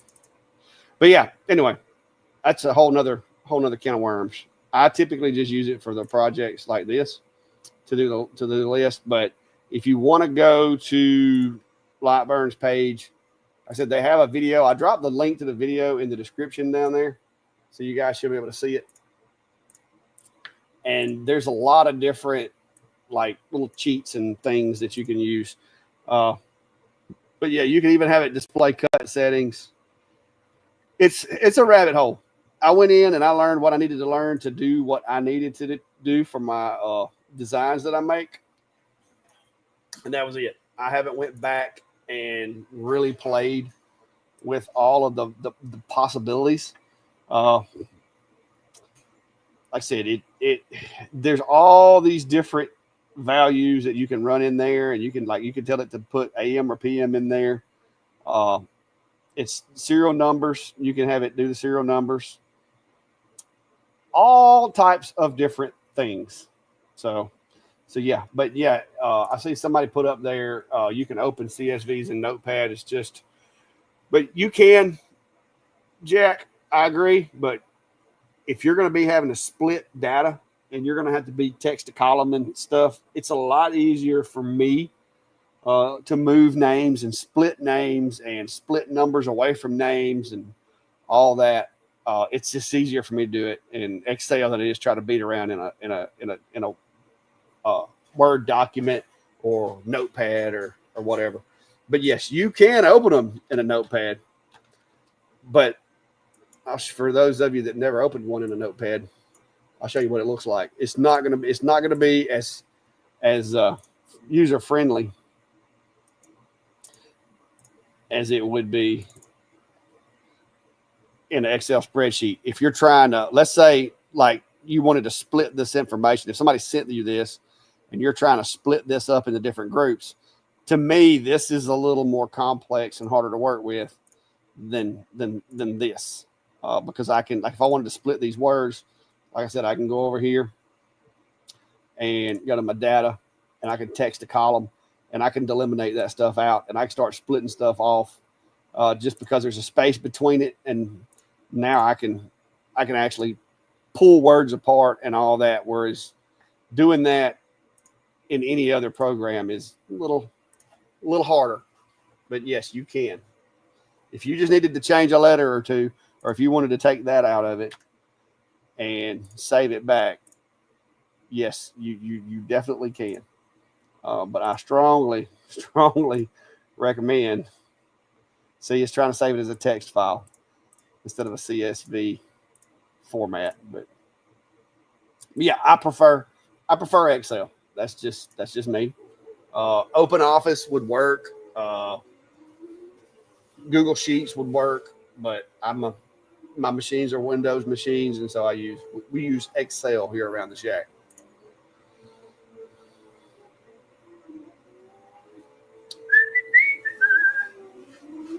Looks like it's doing the cuts over there. I hope my cuts. It sounds like it's moving awful fast. No, it's set correctly, so hopefully we'll have some projects here soon.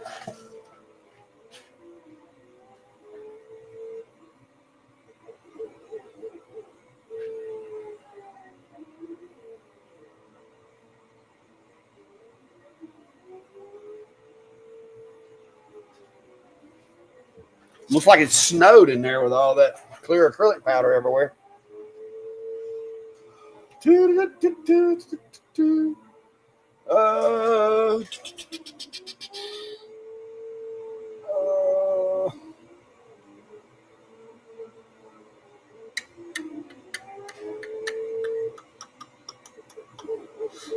Jeffrey, as far as assigning a different font for each cell, no, you're not going to.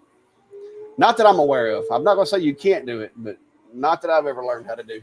Whatever font you select on the template is what you're getting. Because all it's looking for in the CSV is the actual what letter is it, and in what column is it. That's all it's looking for in there. It's not getting any of the formatting or stuff from there. That stuff looks like it's cutting pretty good, so I may be all right.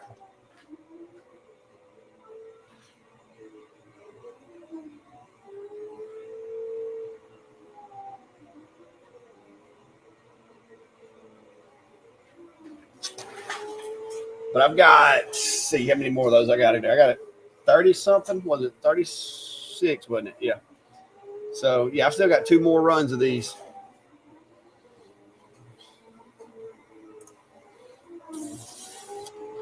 So it's going to be a minute before I get to go back in the house. Brandy said she was going in there to cook supper a while ago. So maybe I'll have something to eat here in a little while. But I do want to show you what these look like before we part out of here. So if you have any other questions, guys, drop them in. So hour and 53 minutes in, so that's plenty of time. But yeah, if you have any other questions or something you want me to show you or whatever, throw that out there real quick, and we'll try to get to it before I get back. Whoa, computer's being weird.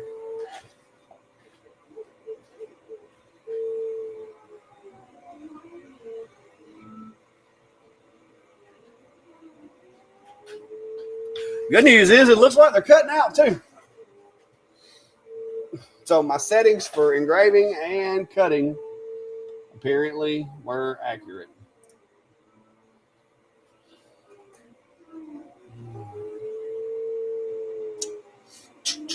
It's about wrapping up. Let me go check it.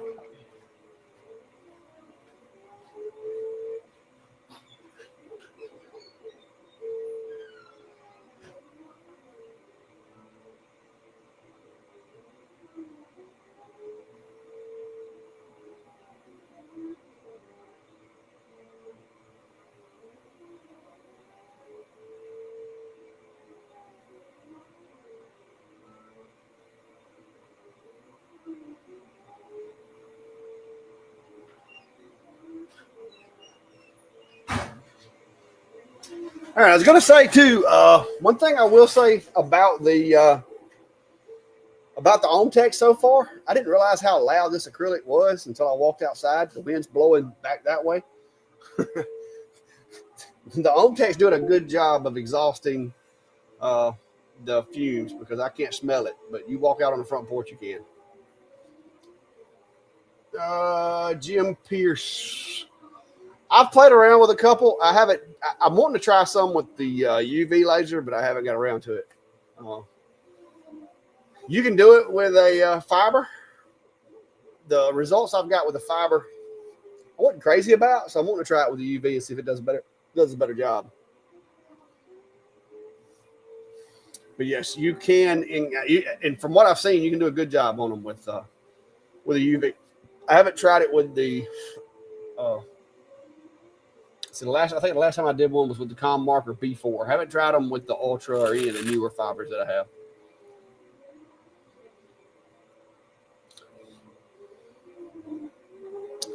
All right, well, if these will hurry up, guys, let me grab me some Windex or some alcohol and a rag.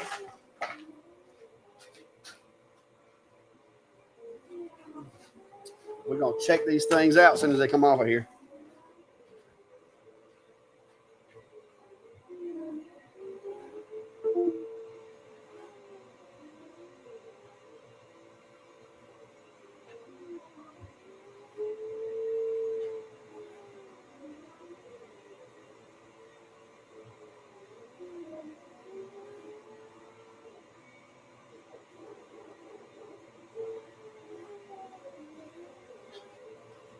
So the last one, I think I could have probably went a little faster than the 20 millimeters a second I got it set to.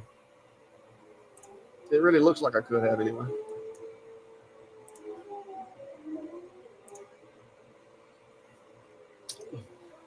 Just making some bag tags. I'm fixing to get them off here in just a second. It should be wrapping up.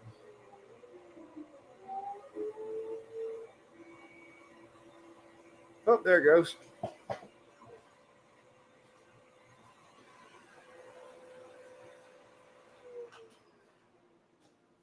Good news is they did cut out not a lot of scrap left over, but I got a little bit.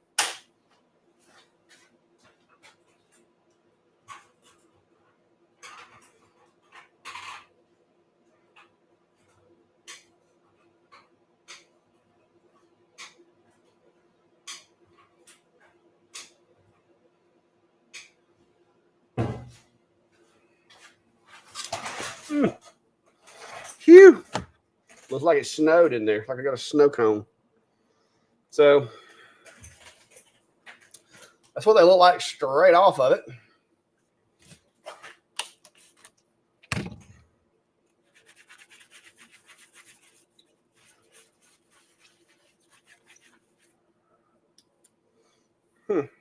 Not bad.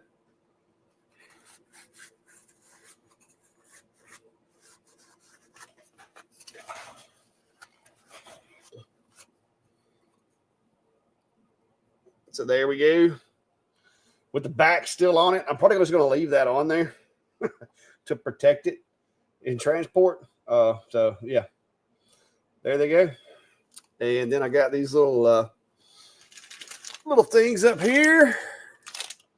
These little cables, or what's going to go. I'll go ahead and pour me a few of them out here. So these cables are going to go around these, and that's got like threads on it, and this is like a little barrel connector.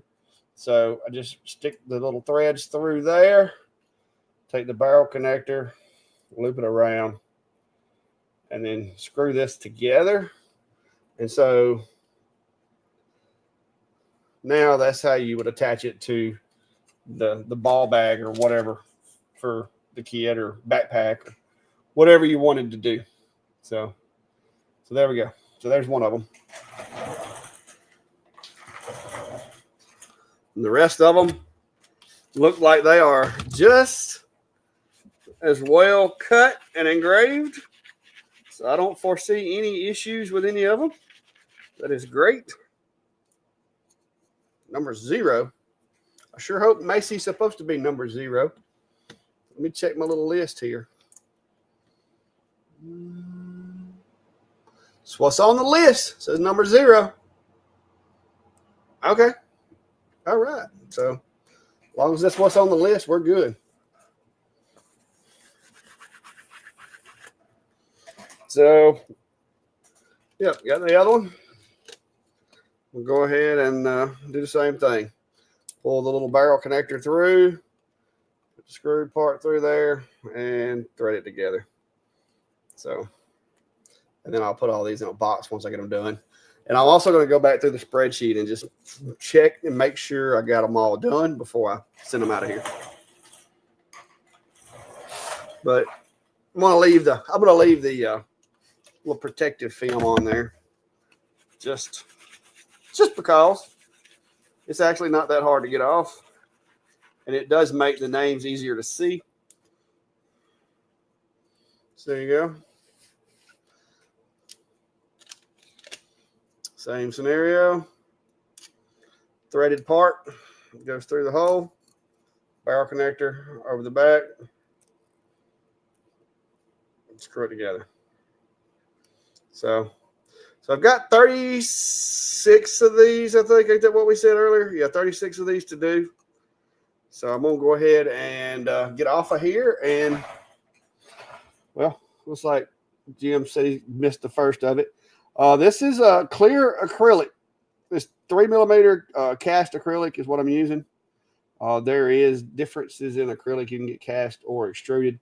This particular material is cast acrylic. And it's working really well with the Omtech. I did these with the Omtech Polar Plus 55 watt. And so far, they've all came out really nice. You do end up with a little bit of dust like that on there. This particular setup, because she's ordering 30-something of them, I know who it is. Like I said, I'm not trying to make a killing off of them. I either told her $12 or $13 a piece. Not sure. I think I may have told her 12. So we just did 1, 2, 3, 4, 5, 6. We just did $120 worth. Minus my material. You know, I'm not killing it with these, but it's not that much work. Once you get it set up and you get the file ready, to do these 36 tonight, all I'm going to basically have to do is hit start. And then once the machine does the engrave, of course, I got to come through here, clean them, put these little cables on here, and put them in a bag or a box to send them out. So it's not terribly time consuming. If I had other jobs going on, I could be doing other jobs while these processed on the machine. If I was really trying to press them out, I would already have the second set running while I was doing this to try to minimize the amount of time that I've got to spend out here babysitting the machine. But I don't really care if I get them all done tonight or not.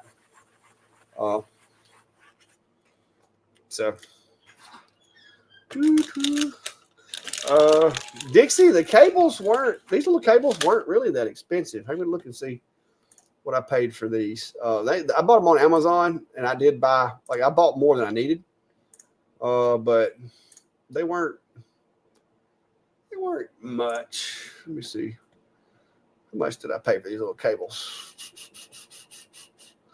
A 25 pack of these cables was $7. So I'll have basically,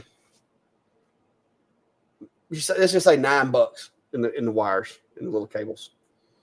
It was $7 for a 25 pack. And I've got 36 of these to do.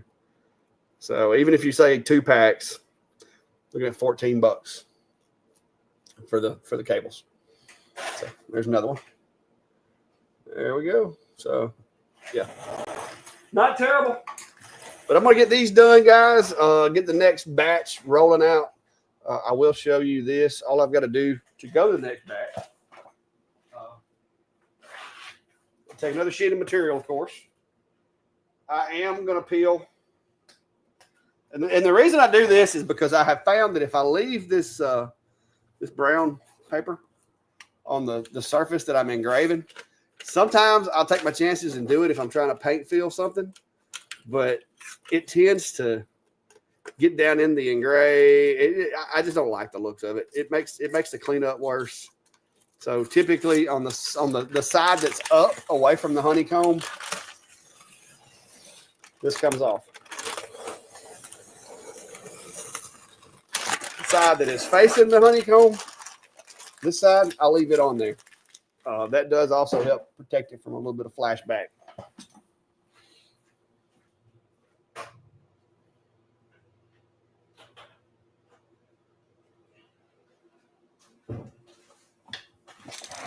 So I got that one on there. Let me show you the screen, and we'll try to go forward with this next one. Matter of fact, My machine's being weird. It hung up. The Lightburn apparently hung up on me a little while ago. I got another instance of Lightburn that's just hanging. So let me fix that. I don't know why it keeps happening. So I'm gonna end that. See, that particular instance right there is hung up. So I'm just gonna go ahead and end that one. Hopefully it won't crash my other instance, but if it does, it does. Okay, looks like I might have dodged a bullet on that. No, it's hung up. So let me start the Lightburn over. Might as well go ahead and reboot my machine. I don't know what caused that.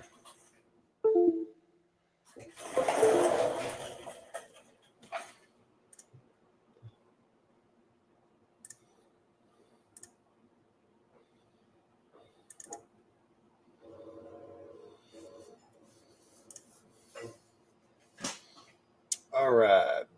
So let me see here. Noah is the one where I had messed up earlier. So if you'll look, this is supposed to be my next batch. Noah was going to be in the first batch, but it didn't work out. So Noah is going to be in this batch here, and that should take me all the way to kindly. Kindly is up in the top right corner, so that means we've got all of them up there. So I'm gonna go ahead and see if I can frame this out, and we'll move forward from there.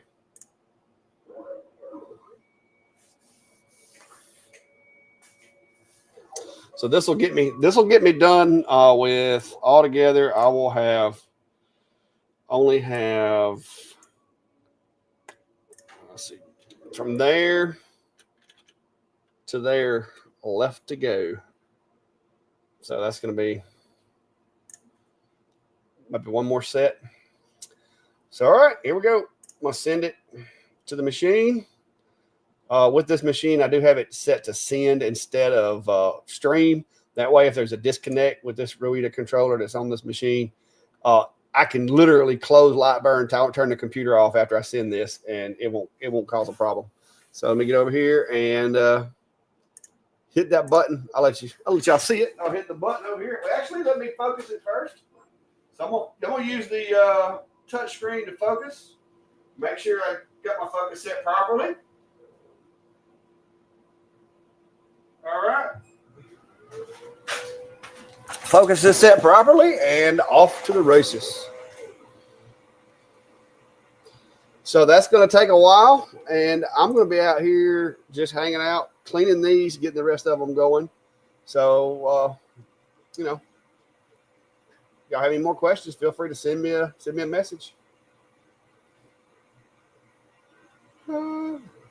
Jeffrey says, since I added Omtech to Lightburn, mine's been locking up.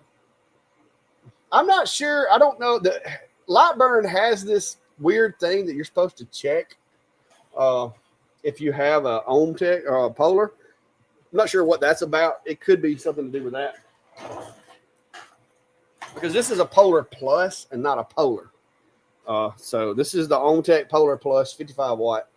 They released the original Polar last year. And then this year they came out with this Polar Plus. I really haven't seen a lot of people with it. There were a lot of people had the Polar, the original Polar, but the Polar Plus, I haven't seen that many people with it. But so far, I'm liking it. I like the results I get with acrylic and everything. So it's doing a really good job. I ain't trying to start nothing, but I loved my P2. But it didn't work well with Lightburn, and that's why it's over there in timeout underneath my CNC. I still like it. It's a great machine. And if you like XCS, running at XCS, it works absolutely marvelous. But my problem is I spend a lot of time doing jobs like this one where I've got, variable text is a tool that I really want to use. And I struggle to use Lightburn with a P2. And that's on me, I guess, but I prefer Lightburn for these kind of jobs. There are other jobs, and I'm going to be showing you guys one or two of them here in the future that I like XCS better for. But for now, the Polar has a temporary home until I find something about it I don't like. But so far, it's been doing a good job. And if I get a bigger shop, I'd love to have them all set up. That way I could pick which one I want to use.